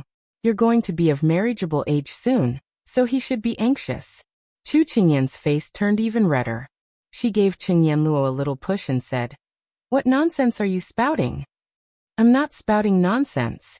Think about it, you've been betrothed for so long. It's time to break the ice. If you keep dragging it out, outsiders like us will be anxious for you. Cheng Yanluo smacked her lips. She looked at Chu Qingyan as though she didn't know what was good for her. We're not anxious. Why are you so anxious? Oh. The eunuch is more anxious than the emperor. How did you answer him? I told you don't agree so easily. Otherwise, you won't be able to show off your status. There are no good men. If you get them too easily, you won't cherish them. Cheng Yanluo raised her eyebrows. I didn't agree to him. I said I'd test him. Chu Qingyan couldn't help but recall her initiative last night. She lowered her head and pursed her lips. Did Big Ice Cube take it that she had agreed? Then wouldn't she be selling herself? Cheng Yanluo did not notice the change in her expression. It's good that you can think that way. I'm just afraid that you'll be too impulsive. Although it's important for two people to love each other, the key is to know how to manage it. Fate is just a bridge between two people.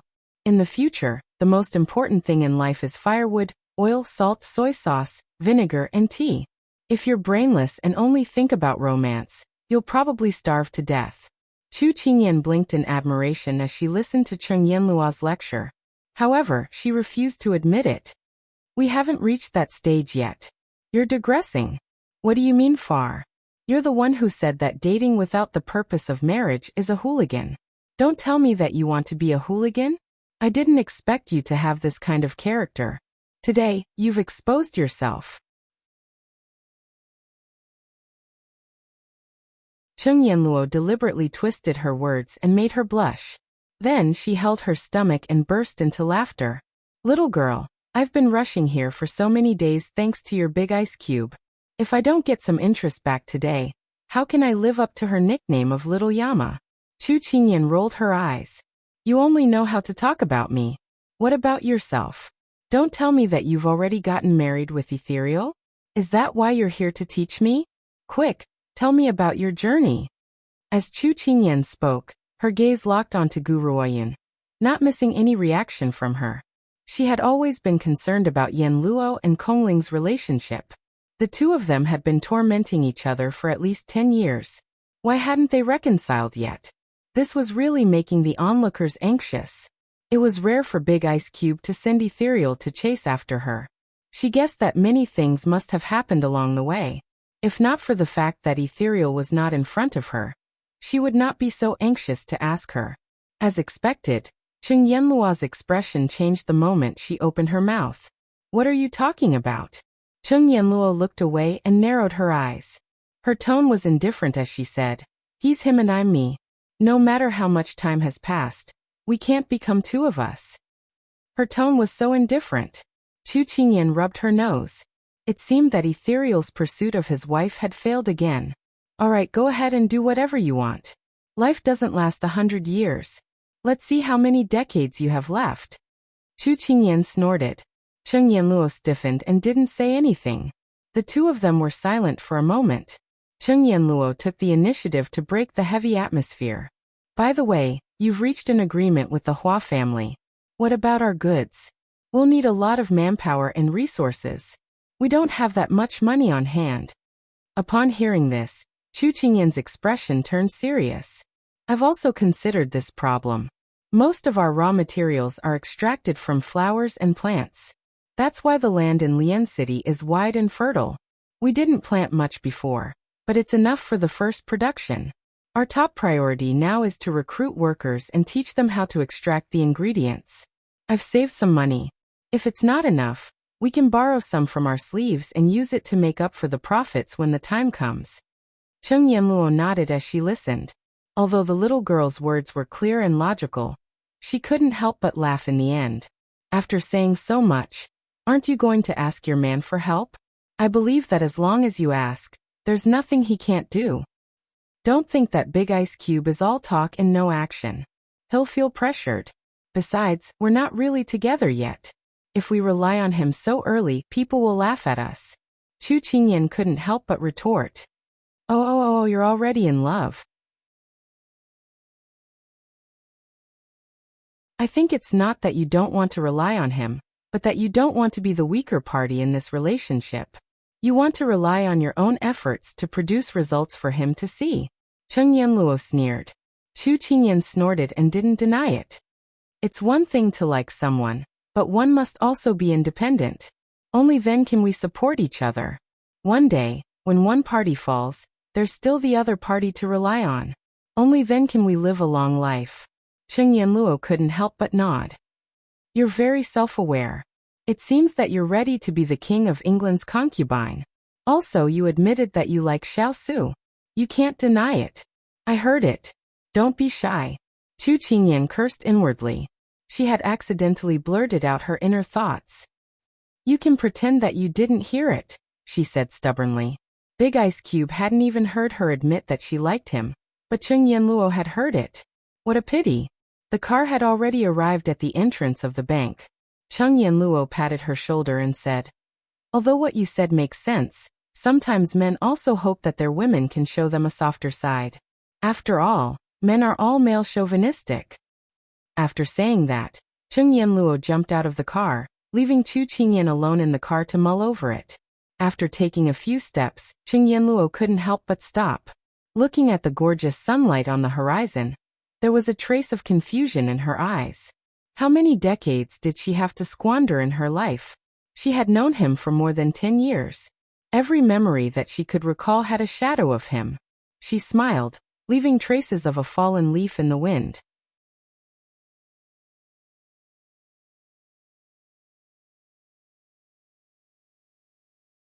Chapter 7:13. Because of Cheng Yanluo and Ethereal's return, the bank became livelier. Among them, Mr. Chu was the happiest. Everyone gathered together, and Chu Qingyan had already instructed the kitchen to prepare a table full of sumptuous dishes to welcome the two of them. It was a good time, good wine, and delicious food. The hall was filled with joy and harmony, as though it had not been this lively in a long time. At this moment, Mr. Chu held a glass of fruit wine and said to Ethereal, Kong Tong, our Kai Kai and Shalat are about to have a happy ending. Have you and little Yama come to fruition? As soon as he said this, Ethereal looked embarrassed. Cheng Yanluo didn't look too good either. Chu Qingyan spat out the hot soup in her mouth. However, Xiao Su calmly patted her back to calm her down. The atmosphere at the table suddenly became a little strange. Because it was a welcoming banquet, Hualing, Turin, and Jean Xian were all at the table. They were also curious about Ethereal and Cheng Yanluo's relationship, but they didn't ask because of the occasion. Unexpectedly, the outspoken Mr. Chu asked everyone's question. This was because they all knew the reason why Cheng Yanluo left Lian City. They also knew why Ethereal followed her.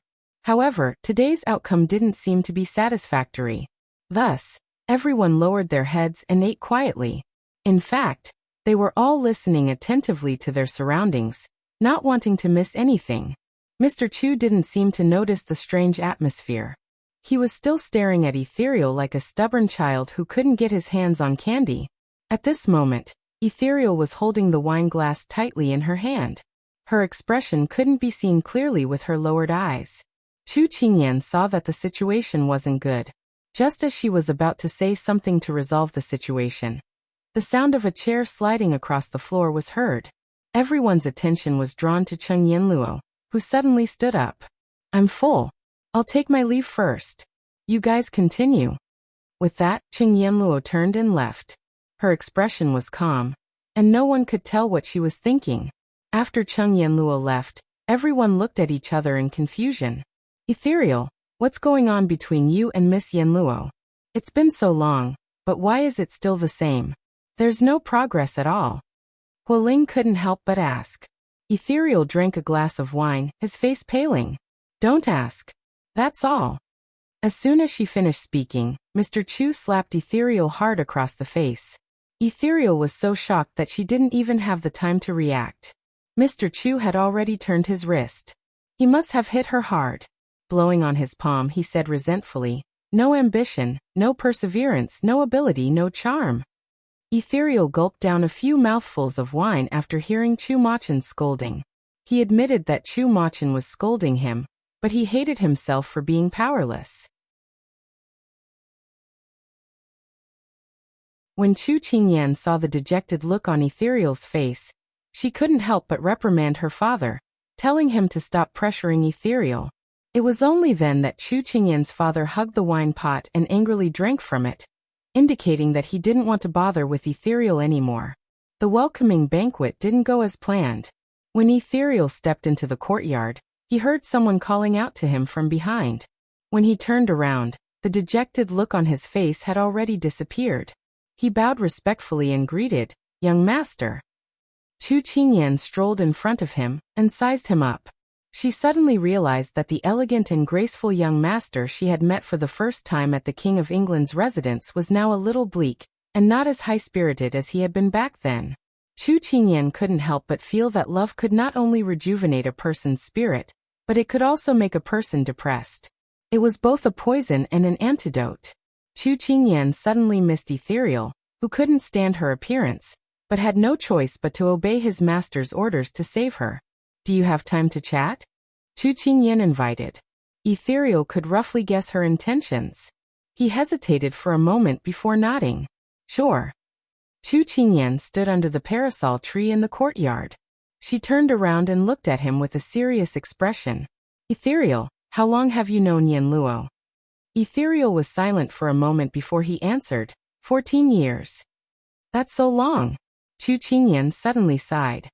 "So you should know her character very well?" Ethereal hesitated for a moment. "More or less. Then as a bystander, I know all the problems she's struggling with. Why do you pretend to be ignorant? As the saying goes, whoever started the trouble should end it. She refuses to accept you because she doesn't think she's important enough in your heart. She's afraid that she'll leave you one day for other reasons." She saw the pained expression on Ethereal's face. She sighed softly and continued. "Ethereal, isn't honesty and trust the most important thing when two people are together? If you can't even give her the most basic trust, how can she trust you with her future?" Ethereal was aware of Yenluo's troubles, but he always avoided them and was unwilling to face them head-on. That was why Yenluo treated him so coldly. Deep love always stopped at the lips. "Young master, as a valiant knight, we always remember to prioritize the safety of our master's orders. We only exist because of our master. Our master has treated us so well. We can't forget the vow we made back then, because of our personal feelings." Ethereal's tone was firm. Chu Qingyan really wanted to kick him. "Why are you so stubborn? Loyalty and love can't be mixed together." Ethereal pursed his lips and didn't dare to refute. Chu Qingyan looked at him and knew that no matter how angry she was, she would only be angering herself. She took a deep breath and said, "Since you haven't thought it through, don't annoy her for the time being. Otherwise, you'll only push her further away." She looked at him seriously. "Ethereal, the two of you were together for 4 years, separated for 6 years, and then reunited for another 4 years. It's the past 4 years of love that has supported your feelings for her for the past 10 years. But you have to know that without reciprocation, even the most resolute heart will waver. I don't know how long Yenluo's feelings for you can last, but no one will walk down a path without hope. I believe you love her, but you have to think carefully about whether you can give her what she wants." Ethereal's body swayed, but he quickly regained his composure. "Thank you for your advice, young master. I'll take my leave now." Chu Qingyan shook her head as she watched the handsome figure disappear from the courtyard. What a worrisome couple. They've been tormenting each other for almost 5 years. "Are you scaring him?" Just as she was lost in her thoughts, a voice suddenly sounded behind her. Chu Qingyan jumped in fright and turned to glare at the mysterious person. "You're the one scaring me." Xiao Su smiled and didn't take offense at her rolling her eyes. "It wasn't easy for me to groom a subordinate with outstanding medical skills. Don't scare him away with just a few words." "So what if he's scared away? Isn't it better to make a marriage happen? If you're not convinced, bite me." Chu Qingyan snorted. She regretted it as soon as the words left her mouth, because she saw the light in his eyes. It seemed very familiar.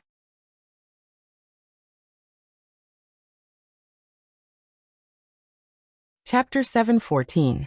When that minty scent approached, Chu Qingyan felt like she had shot herself in the foot with regret. "I was just saying, don't take it seriously, Big Ice Cube."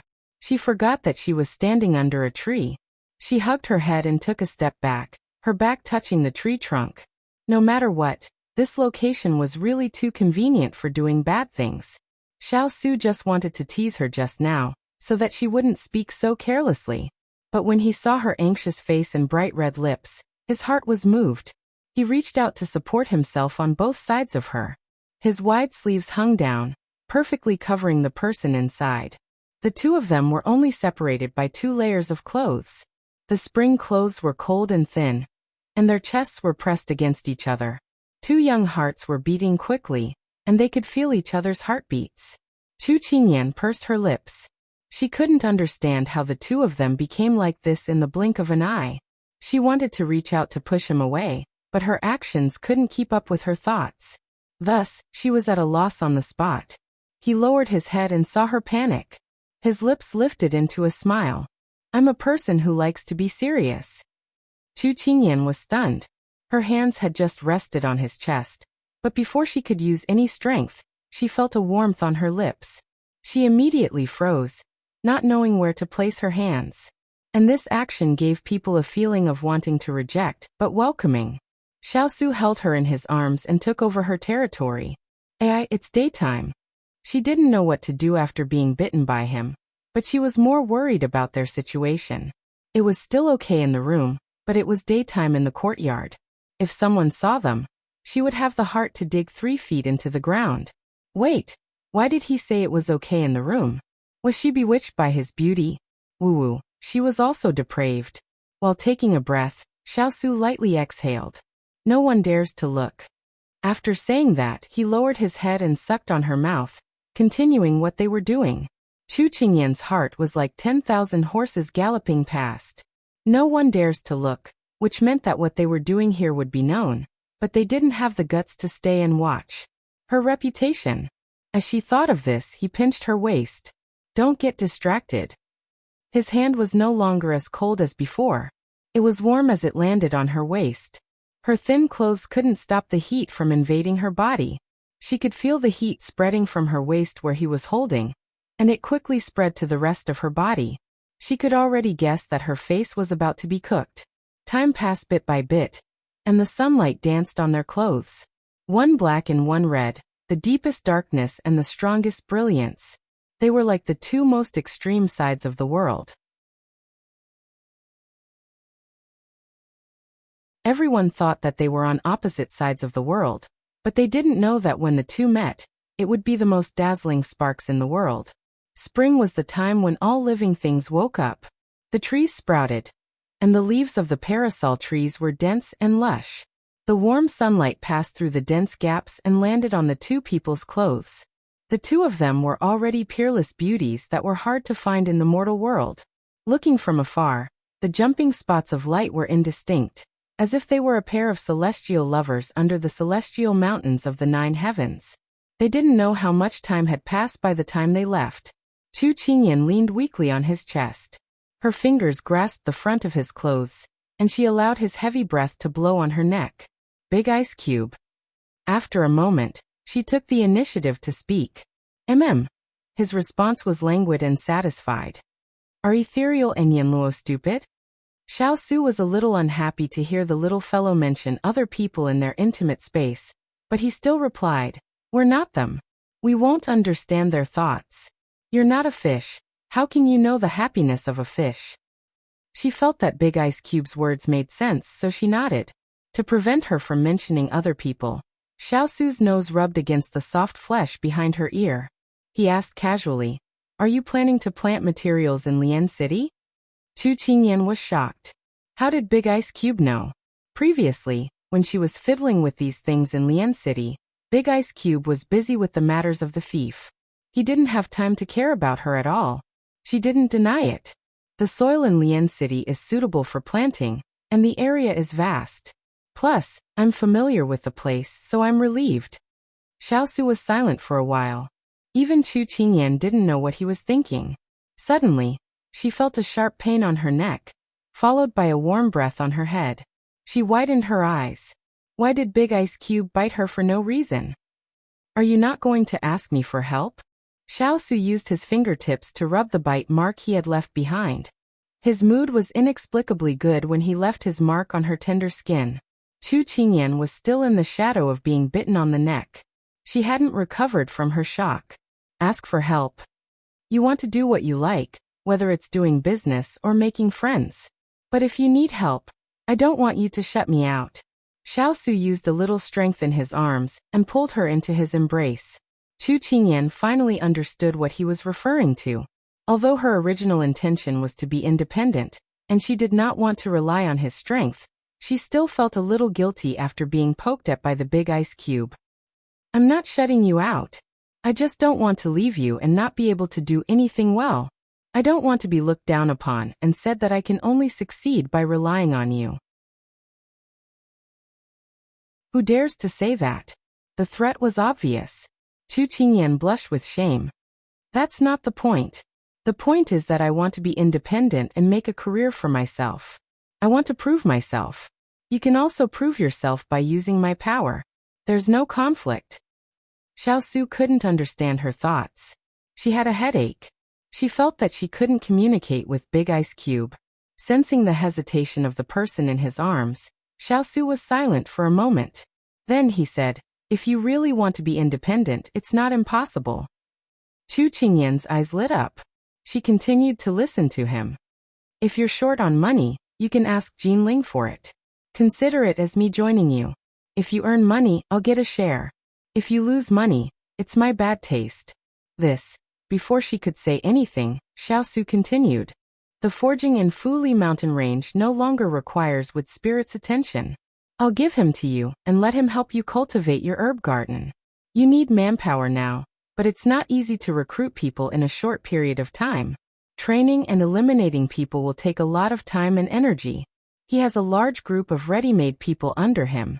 They can get used to it quickly. Wood Spirit, who was far away in Lian City, sneezed heavily. He rubbed his nose. Who was talking bad about him behind his back? Chu Qingyan couldn't refute Xiaosu's words because he had already avoided what she was worried about.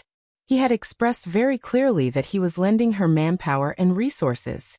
When she succeeded, she had to return them. Big Ice Cube, thank you, she said sincerely. Xiao smiled. He didn't respond to her words. Instead, he hugged her tightly and whispered in her ear. Ayan, I'm really looking forward to the day when you become of age. So you have to grow up quickly. Why? I'm afraid that I can't wait to eat you up. At first, she couldn't understand what he meant. But soon, her face suddenly turned red. She blurted out, rogue. Then she struggled out of his arms and ran away. The spring breeze was gentle. It wasn't just the corners of their clothes that were blowing, but two hearts that were getting closer and closer.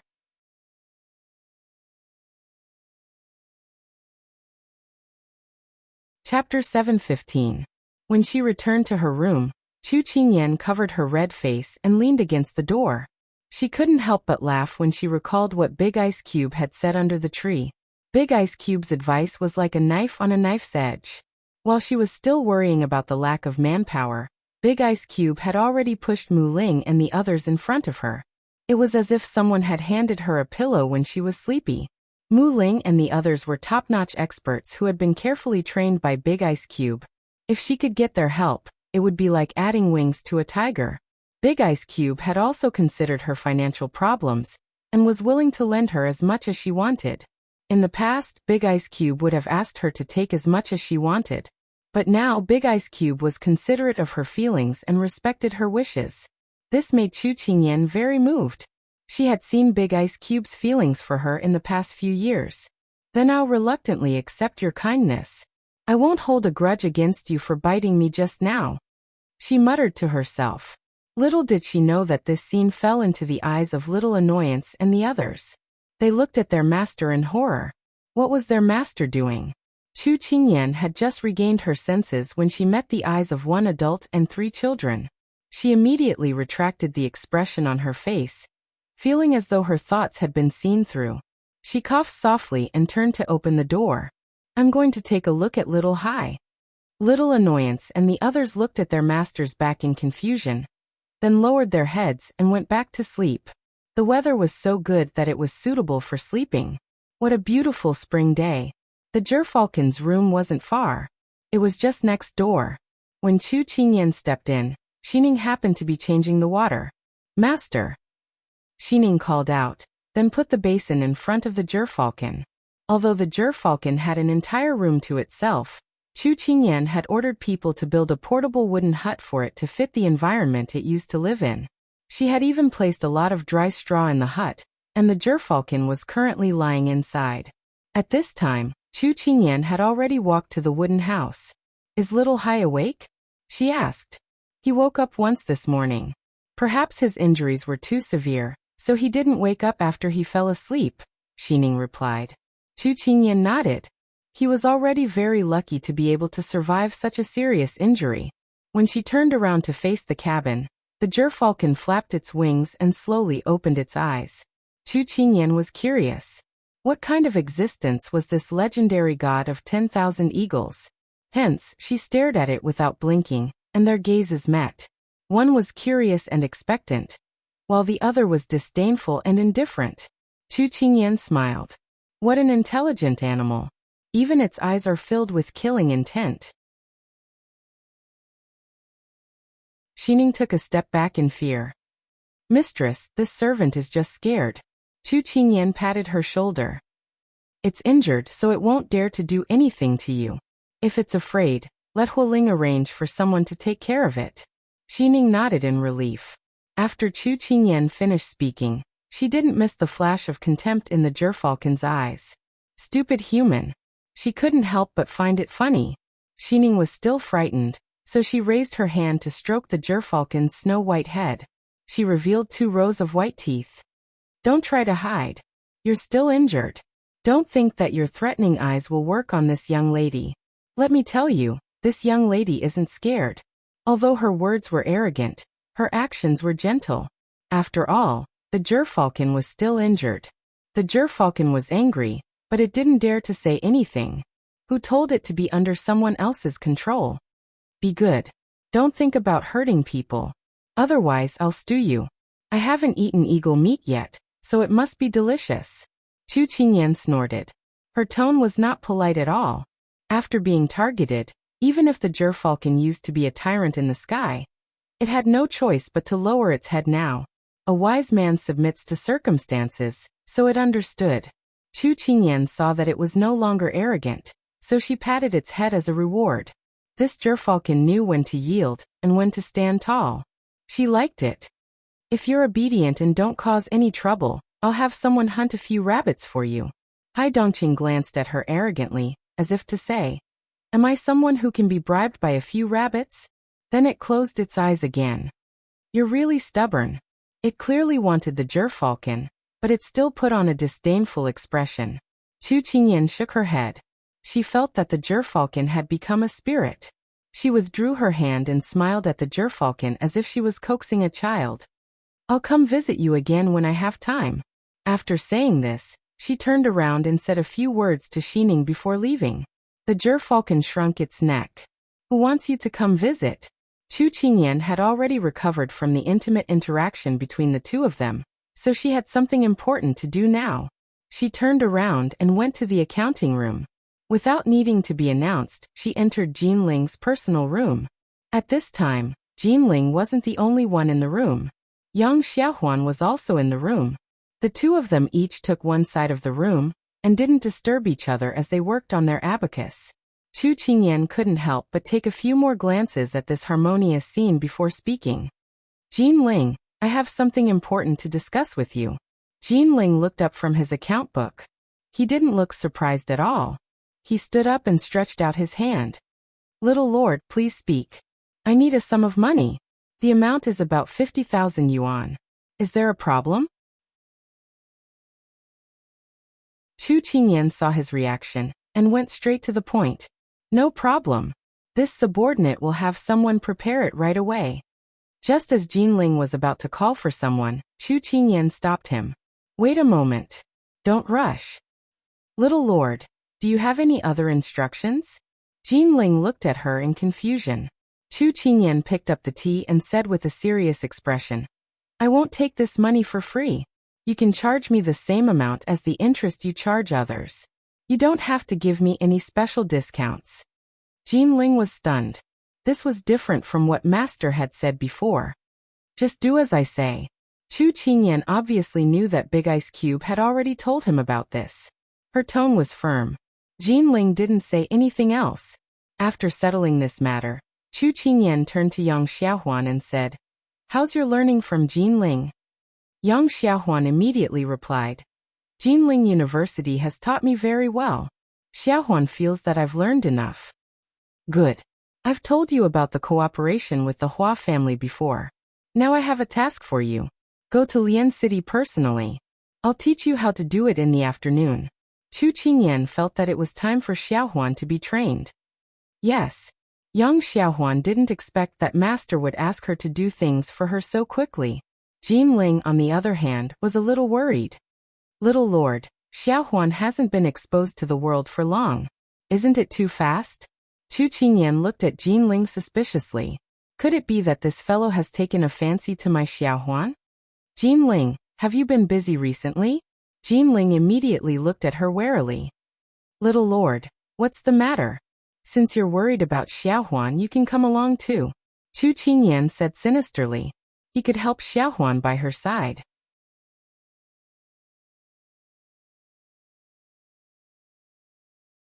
Chapter 716.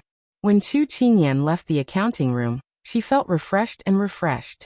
Especially when she recalled Jinling's defeated expression. It was simply too satisfying. Although she no longer cared much about the bank's affairs, it was time for her to get back at Jinling for causing so much trouble for her in the past. It wasn't that she didn't bear grudges, but she would wait until the other party thought that it was safe to take revenge. However, it wasn't entirely out of selfishness, but because Big Ice Cube's businesses had been like this for a long time. After managing it for so long, Jinling's way of thinking was already fixed. She needed him to change his way of thinking. It wasn't that she doubted his ability, but it was always good to learn more. After all, there was no end to learning. She was thinking about where to go next. Suddenly, someone called out to her. She turned around and saw that it was Jinling, who had been rendered speechless by her earlier. What's wrong? Going back on your word? Chu Qingyan raised her eyebrows and looked at him. Jinling panicked. Little young master, don't misunderstand. This subordinate isn't going back on his word. This reaction.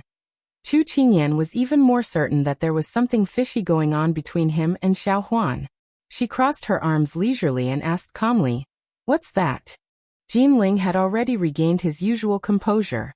Little young master, although the matter of the traitor has been over for some time, this subordinate still can't figure out one thing, and would like to ask you about it.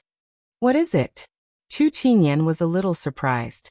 When we first suspected that there was a traitor, you guessed that it was either Shiqing or Li Buoqing. How did you determine that it was both of them? After all, they did it so flawlessly. Jinling's face was still full of disbelief when he spoke of this matter. So that's what you're asking about. Chu Qingyan smiled.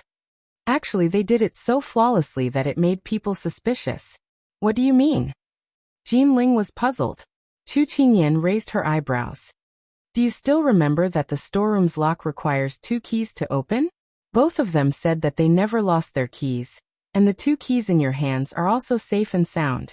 However, the lock requires 2 keys to open at the same time. Everyone knows about the wood spirit's abilities, so it's impossible for a traitor to develop a new key.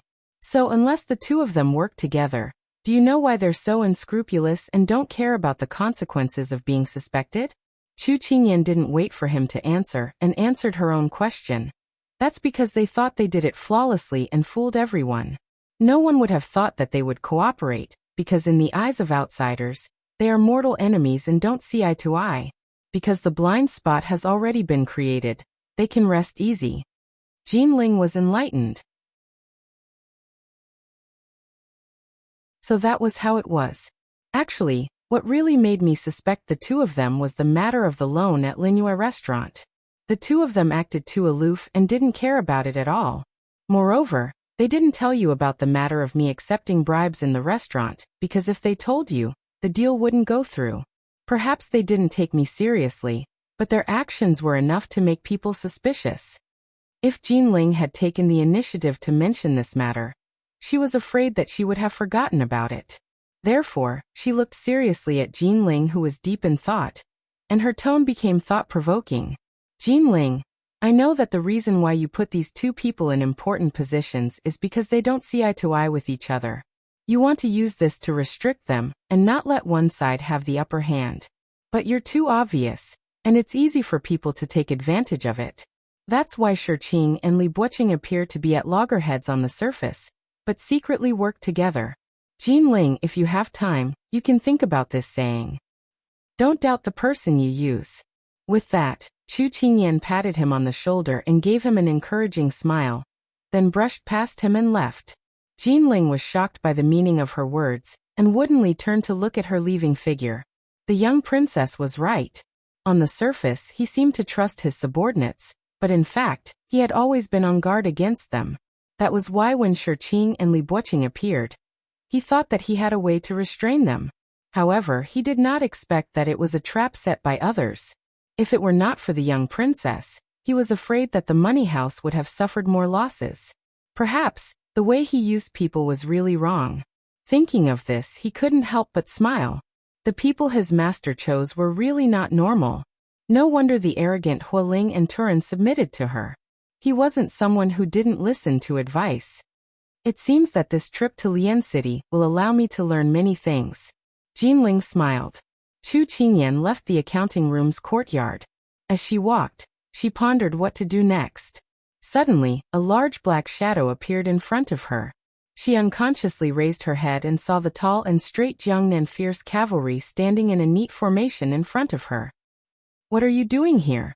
Is it a training exercise? Ever since they were convinced last time, Su Yi and the others followed her suggestion and trained themselves when they had nothing to do. So when they saw everyone lined up, they thought it was a training exercise. The leader, Su Yi, shook his head and said, "Little Gongzi, I heard that you plan to start a business in Jiangnan?" Start a business? Good brat. He even heard what she said these past few days. Chu Qingyan nodded. Then can this subordinate follow you in the future? Su Yi asked in a careful tone. The moment he said this, the 20 over men behind him also said in unison, "This subordinate also wants to follow you." Chu Qingyan's jaw almost dropped in shock. Does your master know about this? Master has already agreed to it. Hualing appeared out of nowhere and said with a smile. Seeing so many pairs of eyes looking at her, Chu Qingyan felt that she needed to calm down. In the courtyard, Turan poured a cup of tea for his master in front of him and then asked, "Master, if you agree to the Jiangnan Fierce Cavalry's request, doesn't that mean you have to send a new group of people to the bank?" Xiao Su's tone was indifferent as he said, "They acknowledge Ayan's ability and are willing to work for her. This saves this prince the trouble of choosing another group of people to put by her side." Turan was shocked. So his master already had a plan. At this time, the sound of footsteps could be heard. Turan bowed and retreated. When Chu Qingyan entered the courtyard, she saw the person sitting at the stone table drinking tea. She immediately went forward and put her hands on the table, approaching him. "Big Ice Cube, you agreed to Su Yi's request? But they are your Xiao cavalry." It sounded like she was carving up his men. The young girl's fragrance hit him in the face. Xiao Su raised his other hand that wasn't holding the cup and reached out to touch her cheek. His tone was neither fast nor slow as he said, "What's mine is yours, there's no need to bicker." "Then what's mine is still mine," Chu Qingyan blurted out. Xiao Su gave a low chuckle. His fingertips caressed her cheek and his voice was filled with endless pampering. "All right." Chu Qingyan felt like she was about to fall into his tenderness. Her face turned red and she wanted to retreat. "I'm lying to you. What's mine is also yours."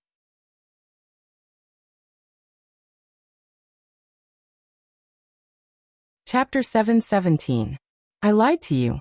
What's mine is also yours. After saying that, she turned to leave. But just as she had this thought, her hand was grabbed by a strong force, and she fell into a warm embrace. Before Chu Qingyan's mind was clear and she was overwhelmed by his gentleness, the first thought that came to her mind was, once she revealed her feelings, would lovers get intimate with each other when they had nothing to do? As long as the two of them were alone, they wouldn't talk but would kiss first? However, she was quickly conquered by him. She realized that he especially liked her neck and collarbone. Every time she was out of breath because of him, he liked to bite her skin there. Although he didn't bite very hard, it still hurt. She pushed him twice and said angrily, Are you a dog? Grind my teeth. Xiao Su's 2 words made her unable to vent her anger. Although she looked cute when she was angry, Xiao Su couldn't bear to see her angry. He pinched her earlobe and stroked it gently. Why don't you bite me back? She looked embarrassed. Who likes to bite you? Is that so? Xiao Su looked at her meaningfully. I remember that someone likes to bite people when they're sleeping. Do you know that person? As soon as he said that, Chu Qingyan remembered that when they were setting up a tent in the wilderness, she didn't dare to sleep alone, so she ran over to squeeze with him. Then she couldn't resist the temptation of his beauty, and committed an irreversible mistake. Now she was being used as a joke by him. Chu Qingyan covered her face. She was too ashamed to face anyone. Xiao Su chuckled and didn't continue to tease her. He pulled her into his arms and said, Su Yi and the rest have been traveling in Jiangnan for the past few years, so they're more familiar with the terrain and people here. I'm relieved to leave them to you. Seeing that he was getting down to business, Chu Qingyan took a few deep breaths and calmed herself down. Then she said, So you're saying that you've been planning to transfer them away from here for a long time? Yes. Xiao Su played with her fingers and said faintly, They've changed a lot from their self-imposed exile to their current state of mind. It's all thanks to you. You're right. People who have been through hardships are more capable. They're more stable and determined than they were at their best. Therefore, it's a bit overkill to use them in the bank. But isn't it overkill to put them by my side? Aren't you afraid that I'll bury them? Chu Qingyan was shocked. Xiao Su pinched her fingers and raised the corner of his eyes.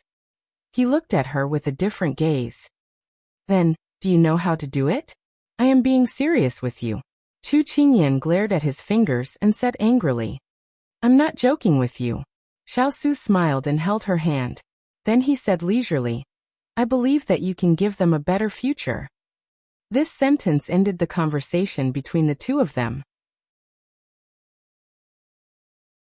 Although Chu Qingyan wanted to continue asking, it was obvious that he didn't want to continue, because what he wanted now was to fill his stomach.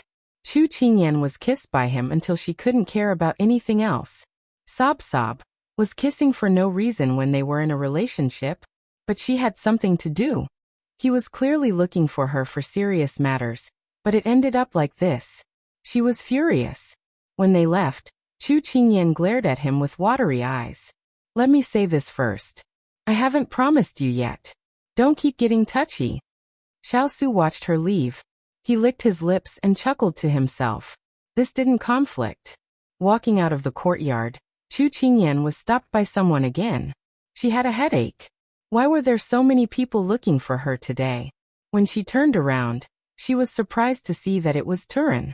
Little Gongzi, the goods from Lian City have arrived in the front courtyard. Turan walked over and reported. What goods? Chu Qingyan was confused by his question. Some time ago, Master knew that you wanted to buy a property in Jiangnan, so he sent a messenger pigeon to Muling and asked him to send over the skincare products that you were researching. Turan smiled. When did this happen? Half a month ago. Chu Qingyan was shocked. Previously, she had produced a batch of Xuexin lipstick and other new products in Lian City. At that time, she had planned to make the products first and sell them later. This time, after she and Hua Shili succeeded, she wanted to ship the products over and sell them first. She didn't think that the big ice cube would rush her so quickly. Half a month ago, she was still dealing with the matters of the bank, but he had already prepared everything for her. A warm current filled her heart. Chu Qingyan pursed her lips. Wasn't the big ice cube rumored to be a cold and emotionless person? Why did he always do things that made her feel warm? Little Gongzi, do you want to check the goods first? Turan saw that his little princess consort was distracted and couldn't help but remind her. Chu Qingyan came back to her senses and said excitedly, Of course. With these goods, I can start selling them earlier. They came just in time. As she spoke, Chu Qingyan skipped towards the front courtyard. Turan shook his head and laughed before following her. It was spring in Jiangnan. The weather was good, the rain was light, and the wind was warm and comfortable. However, the weather in the capital, which was thousands of miles away, was not so mild. After 2 days of heavy rain, the entire capital was still covered in dark clouds. The wind was strong, and the fallen leaves mixed with sand and stones walked through the streets. The common people closed their doors and windows tightly and didn't dare to walk outside. It was still daytime, but it felt like night. Prince Yi's manor. Xiao held the letter in his hand. The light and shadow reflected on his face, making it impossible to see his emotions. He dares to use those useless people to threaten me. His tone was calm, but there was a murderous intent hidden in it. The subordinate in front of him knelt on the ground. Master, the people we planted in the Jiangnan Bank were exposed. In addition, the stronghold we set up in Jiangnan in disguise was cleaned out. Almost all of them were captured by the King of England. Now they want to use these people to exchange for the money we swindled. Do you think that I'm blind and didn't see what was written in the letter? Xiao's tone was cold. The subordinate lowered his head. Master, this subordinate knows that you don't like to hear this, but if you don't exchange with His Royal Highness, I'm afraid that your subordinates will be disappointed. Although they followed their master and vowed to follow him to death, if their master turned a blind eye to the safety of their companions, how many of them would be disappointed? Hearing this, Xiao steadied his emotions. He knew too well what was at stake here, which was why he was so furious. He had planned for so many years, but he didn't want to be broken so easily. It wasn't easy to design and destroy most of Xiao's industry. Now he caught the pain and bit back. Xiao clenched his fists. He was unwilling. Send all the money back, as long as he guarantees that Shiqing and the others are unharmed. Yes. Just like that, the letter in his hand turned into ashes. I didn't expect that after so many years, you could still grasp the weakness of human nature so accurately. I'm more and more looking forward to our game in the near future. A touch of bloodthirsty cruelty appeared on his elegant and handsome face.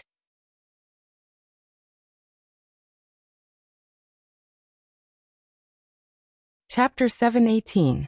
Sure enough, all the products in Lian City had been delivered by Mu Ling. Chu Qingyan looked at the big boxes in front of her and was overjoyed. Xiaohuan, help me register these items first. Postpone my return to Lian City for a few days.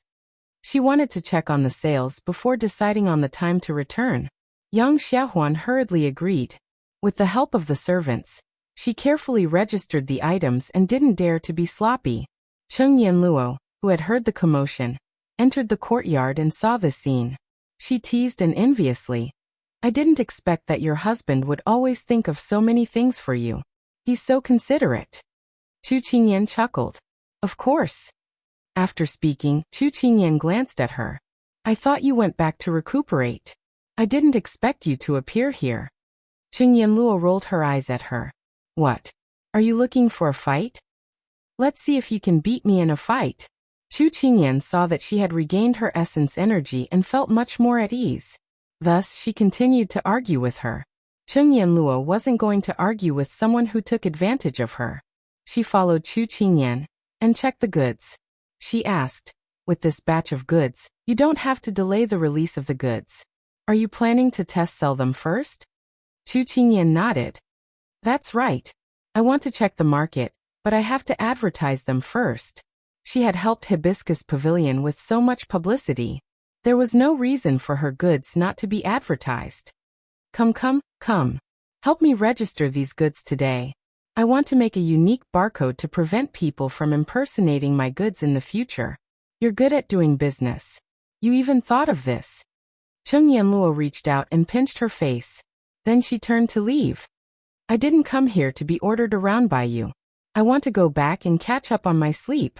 But before she could take a step, she was stopped. She turned around and saw Chu Qingyan's sneaky expression. She had a bad premonition. As expected. As the saying goes, if you're frustrated in love, you'll be happy in wealth. Come. Let's get busy so that you won't have time to think about those sad past.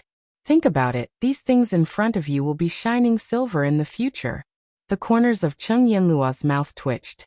This person was indeed eloquent. But damn it, she was tempted. Who asked her to treat money as her life? I'm afraid of you, little ancestor. Cheng Yanluo glared at her. She was becoming more and more like her husband. Always able to grasp other people's shortcomings. Chu Qingyan agreed with a smile. which provoked Qingyan Luo to give her a good beating. He was busy for a whole day. The next morning, Chu Qingyan went to the side room to check on Hai Dongqing. Hai Dongqing was still as arrogant as ever. She then prepared to leave the house in high spirits. Just as she left her courtyard, she saw Hualing walk in front of her with a piece of paper. "Good morning, Hualing. Is something the matter?" Chu Qingyan asked in a good mood. Hualing nodded and handed the thing in his hand to her. "Little young master, this is the deed for a house. Why are you giving this to me?" Chu Qingyan glanced at the words on the paper and was a little puzzled. Hualing explained with a smile. "Master thinks that since little young master wants to do business, you will need to entertain some business partners in the future. If you always stay outside in a tea house, it will be inconvenient. So a few days ago, this subordinate bought a residence. Yesterday, the owner of the residence sent the deed over this morning. Master said to let you look over it first." Chu Qingyan looked at the deed in her hand and suddenly didn't know what to say. "Little young master, master has already gotten up and is practicing his sword in the courtyard." Hualing smiled mysteriously. Chu Qingyan was startled. She looked at Hualing and seeing his normal expression, she put away her suspicion and said with a nod, "I'll go find him now." Hualing nodded, and then watched as the figure turned into another door. He rubbed his chin with a sly smile. He had obtained the deed yesterday, but he had delayed it until today to give it to the little princess. Because the little princess had been busy with business matters, it had been a long time since she had eaten breakfast with his master. Although his master did not say anything, as a loyal subordinate who wholeheartedly followed his master, it was his most important duty to solve his master's problems. That was why he had blocked the little princess's courtyard door early in the morning. After completing his task, Hualing walked towards the kitchen with large strides. He had been hungry all morning. Under the eaves, Jin Xian watched Hualing's departing figure and said to the person next to him, "The people under His Highness are all shrewd people." Xining didn't understand when she heard this. "How can you tell?" "That's why I say you're stupid." Jin Xian glanced at her with regret like he was playing the lute to a cow. Being disliked, Xining felt very hurt. So, she chased after the person in front of her and raised her fist to hit him. It was a pity that this bit of strength wasn't even enough to scratch an itch for him. When Chu Qingyan appeared in the courtyard, she happened to see a person brandishing a sword. Every move was sharp and clean. There was no sloppiness, but it was also natural and elegant. When he put away the sword, the leaves fell with a rustle. When they fell to the ground, they were cut in half neatly. Chu Qingyan stepped on the broken leaves as she walked in front of him. Then she waved the deed in her hand. "You had someone do this?" Xiao Su was dressed in casual clothes as he stood under a tree. His right hand was holding a brocade cloth as he wiped a long sword. Hearing her question, he casually glanced over and didn't deny it. "You don't like it?" "I quite like it. I just feel that I haven't really started to do business yet, and you've already done so much for me. I don't even know how to repay you in the future." Chu Qingyan was a little vexed. It was like eating someone's mouth was soft, taking someone's hand was short. Although this person was a big ice cube, she wanted to be independent. "Then you don't have to repay me." Xiao Su sheathed his sword and looked at her with a smile. Chu Qingyan stomped her feet. "How can that be?" "Why not? In the future I'll be yours. What are these things worth?" This sentence successfully made Chu Qingyan lose the courage to continue speaking. This person was really becoming more and more. He was becoming more and more good at sweet-talking. Chu Qingyan thought in embarrassment. Was it that every man's ability to sweet-talk was innate? Otherwise, how could he become more and more skilled? After Xiao Su finished speaking, he turned and walked towards the room. He knew that the little fellow still needed some time to accept it, but she didn't say that if he wanted her to agree, he would need to undergo a test? Wasn't he just putting it into action? If Chu Qingyan knew what he was thinking, she would probably choke on a mouthful of blood. She was about to be eaten clean by him, and he still had the nerve to say that he was pursuing her? "What are you still standing there for?" Hearing no movement behind him, Xiao Su turned around and looked at her with a frown. "Ah." Chu Qingyan was a little confused and didn't react. You're not here for breakfast? Xiao Su said impatiently. I'm coming. Chu Qingyan put away the deed and immediately ran towards him. She was clearly here to thank him. How did she become a freeloader? Even after she finished eating, she still didn't understand why she had stayed behind in a daze.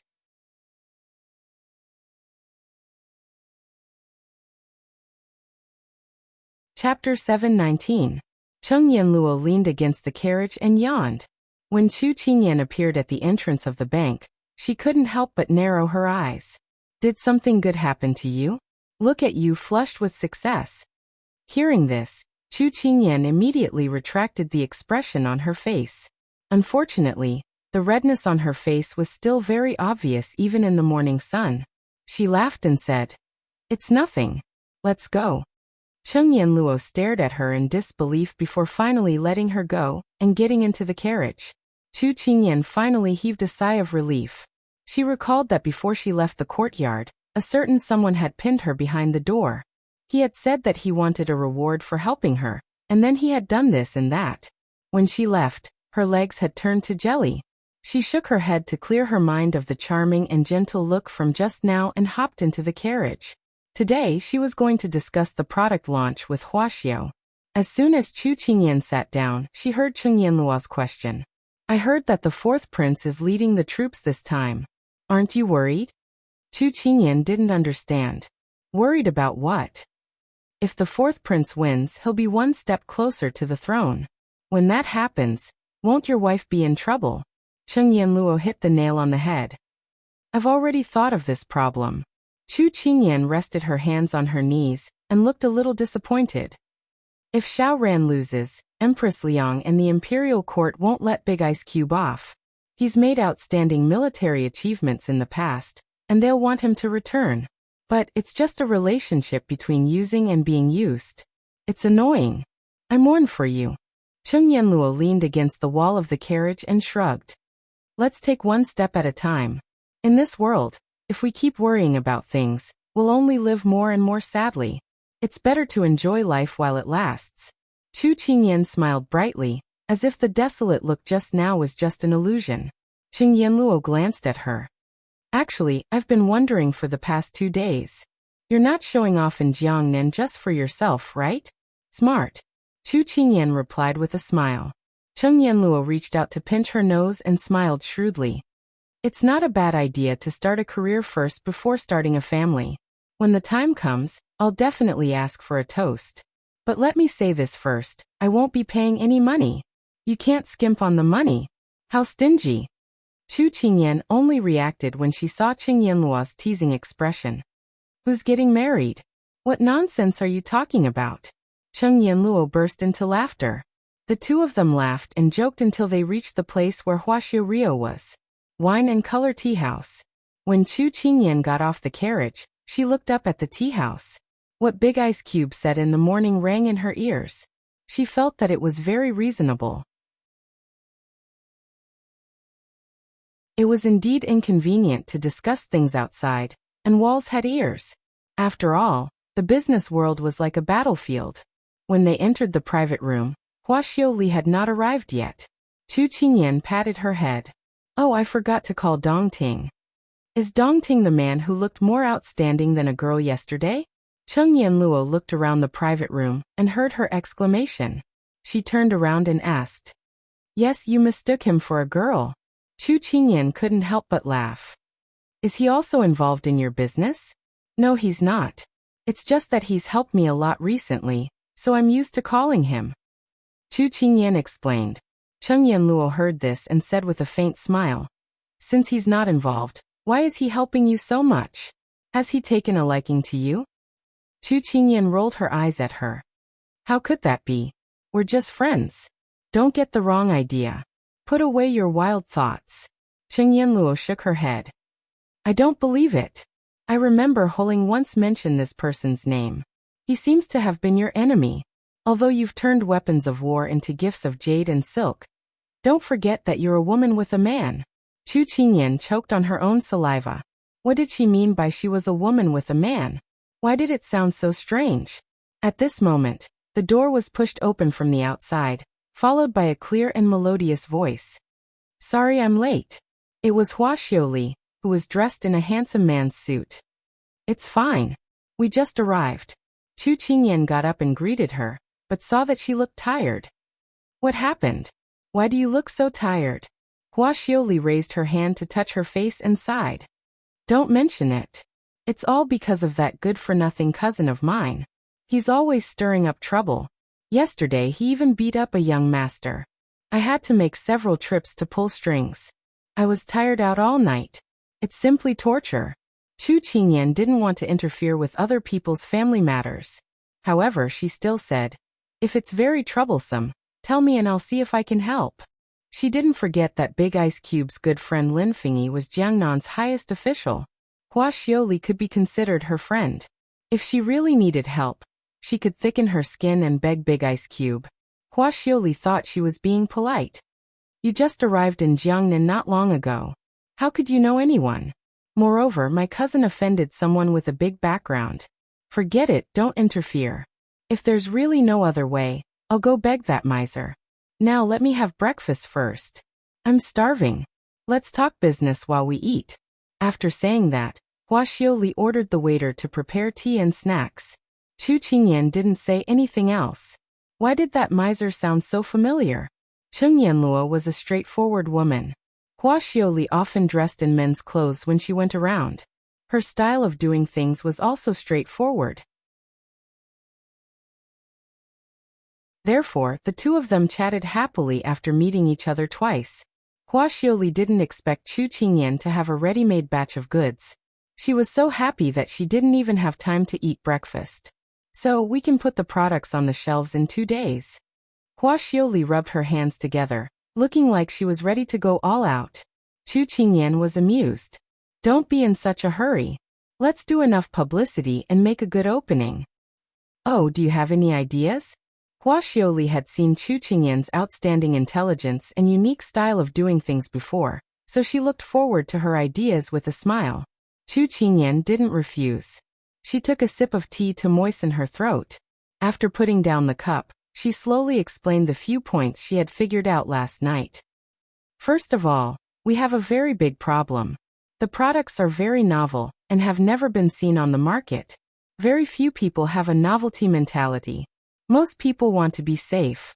So I'm afraid that once we go on the market, no one will dare to try it even if the effects are good.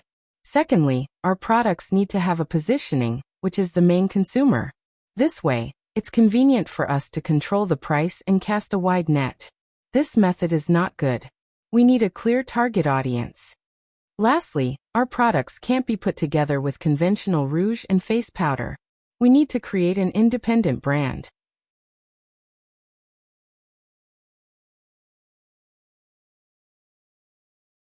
Chapter 720. Lin Fu. In the lavender garden, in the octagonal pavilion, 2 equally outstanding men were playing chess. I haven't seen you for a few days. You seem to be in a good mood. Lin Fingyi had changed out of his usual official robes, and was wearing a white robe that made him look handsome. He spun the black chess piece in his hand, and his white skin was dark and shiny. The two extremes made people feel as though they were on opposite ends of the spectrum. At this time, there was a smile at the corner of his mouth, and his tone was slightly teasing. Xiao was in a good mood because of this morning's extra meal. Even though he heard his good friend's vague inquiry, he didn't take it to heart. He picked up a white chess piece, and the black sleeves on his wrists drooped down, adding to his cold and stern temperament. However, the white chess piece on his fingertips shone brightly, reflecting the sunlight. From afar his fingers appeared white and translucent. Just his hands alone were enough to make women who were obsessed with their hands scream. And he did not deny it and admitted it. Lin Fingyi couldn't help but smile. He spun the black chess piece in his hand. When it finally landed, he raised a brow and asked curiously, "Has the matter that troubled you been resolved?" "What do you want to know?" Xiao placed a chess piece and asked in return. Since his good friend had spoken, wouldn't it be a pity if he let go of this opportunity? Therefore, Lin Fingyi took back his hand and crossed his arms. There was a clear smile in his eyes. "Have you and your little princess consort revealed everything? It's a loss for you not to be my strategist."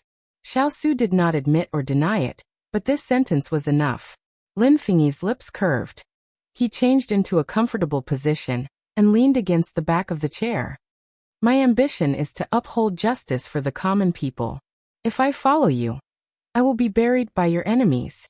I am still young and do not want to make life difficult for myself. Xiao raised his eyebrows and glanced at him. You make it sound like you're really a clean official? I have no choice. My father's orders are difficult, and the ancestral teachings are there. I can only follow them. Lin Fengyi smiled, his tone casual. Xiao did not comment. The topic came back again. Speaking of which, I helped you solve such a big problem. Don't I get any benefits? Lin Fengyi threw down a chess piece. He was no longer as impartial as he was in front of the officials. His expression was relaxed and lazy. When Lin Fengyi said this, Xiao had already taken a large number of his chess pieces. Xiao said without hesitation, I'll give you a 10-piece handicap. Ha! Lin Fengyi couldn't help but shake his head and laugh. You want to send me away with such a big favor? His Royal Highness can't be so stingy. Xiao put down the chess piece, but did not reply immediately, because he knew that his friend must have something else waiting for him. If I hadn't enlightened you, perhaps you would still be conflicted. Lin Fengyi looked at him with a smile. Needless to say, if he didn't solve this problem, he probably wouldn't be in such a good mood now. Since I helped you solve a problem, why don't you help me solve one too? It's rare to hear you speak. Xiao was a little surprised. If this matter could be solved on the surface, I wouldn't need to ask you for help. Lin Fengyi shook his head, then continued. Lu Ming, you should know that imperial concubine Lu's father has an idle position in Jiangnan. He can be considered normal, but his son Lu Fuyu seems to be involved in the smuggling of official salt. However, my subordinates are limited, so I can't investigate beyond Jiangnan. Smuggling of official salt? Xiao frowned. He's quite daring. Other than Lu Ming, no one in the Lu family is easy to deal with. Lin Fengyi picked up the tea beside him and took a sip before saying this. After hearing this, Xiao suddenly relaxed his brows and looked at his good friend with a faint smile. Everyone outside says that you're upright and plain-spoken. You didn't hesitate to drag your friend into this mess. If we investigate further, I'm afraid that a lot of people will be dragged into this mess. I can't handle such a big piece of meat alone. Also, don't forget that I'm working for the Xiao family. Lin Fengyi didn't care that his intentions were exposed at all. Instead, he openly countered him. Okay, I'll agree to this. This good friend of his usually appeared honest and just, not revealing his true nature for many years. Xiao was almost confused by his behavior, so much so that he forgot how he had slyly avoided his imperial father's orders, as well as the favor of marquises and marquises to leave the capital and come to Jiangnan.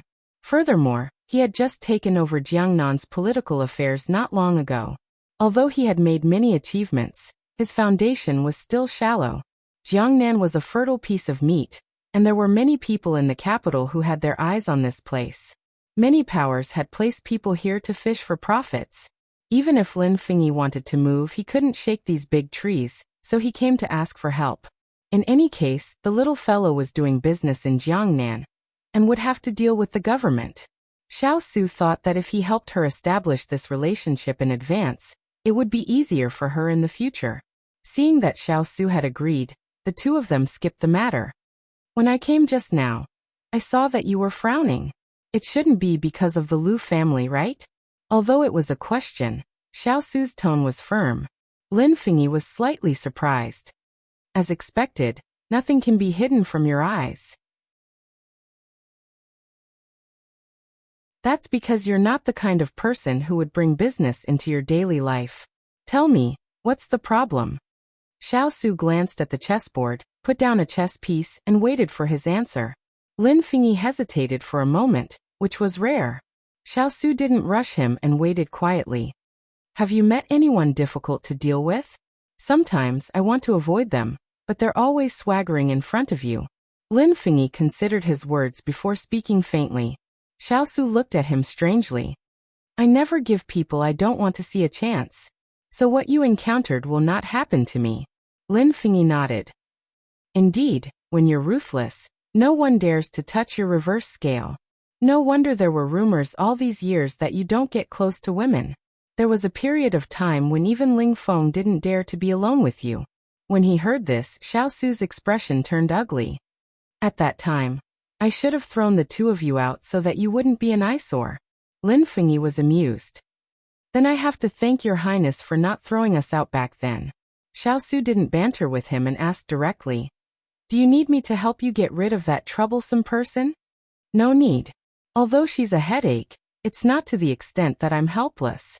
Lin Fengyi waved his hand. If Xiao Su personally dealt with that girl, even 9 lives wouldn't be enough. It was better for him to deal with her himself. Xiao, who was discussing something with Chu Qingyan, suddenly sneezed. Chu Qingyan asked worriedly. Did you catch a cold? Let Yanluo take a look at you. Xiao wiped her nose and waved her hand. No need. I'm in good health. It's probably some blind person talking behind my back. I'll just stab a few people when I get back. Chu Qingyan and Cheng Yanluo looked at each other and couldn't help but laugh. This little girl's words were quite interesting. You're tuning in to the Li Mei's Wuxia Whispers YouTube channel. We're so grateful for your support, and don't forget to subscribe to join us on this incredible journey through captivating stories. Your generosity through donations truly makes a world of difference, as it's the primary source of revenue that allows me to expand and enhance this channel for you. Thank you from the bottom of my heart for being a part of this adventure.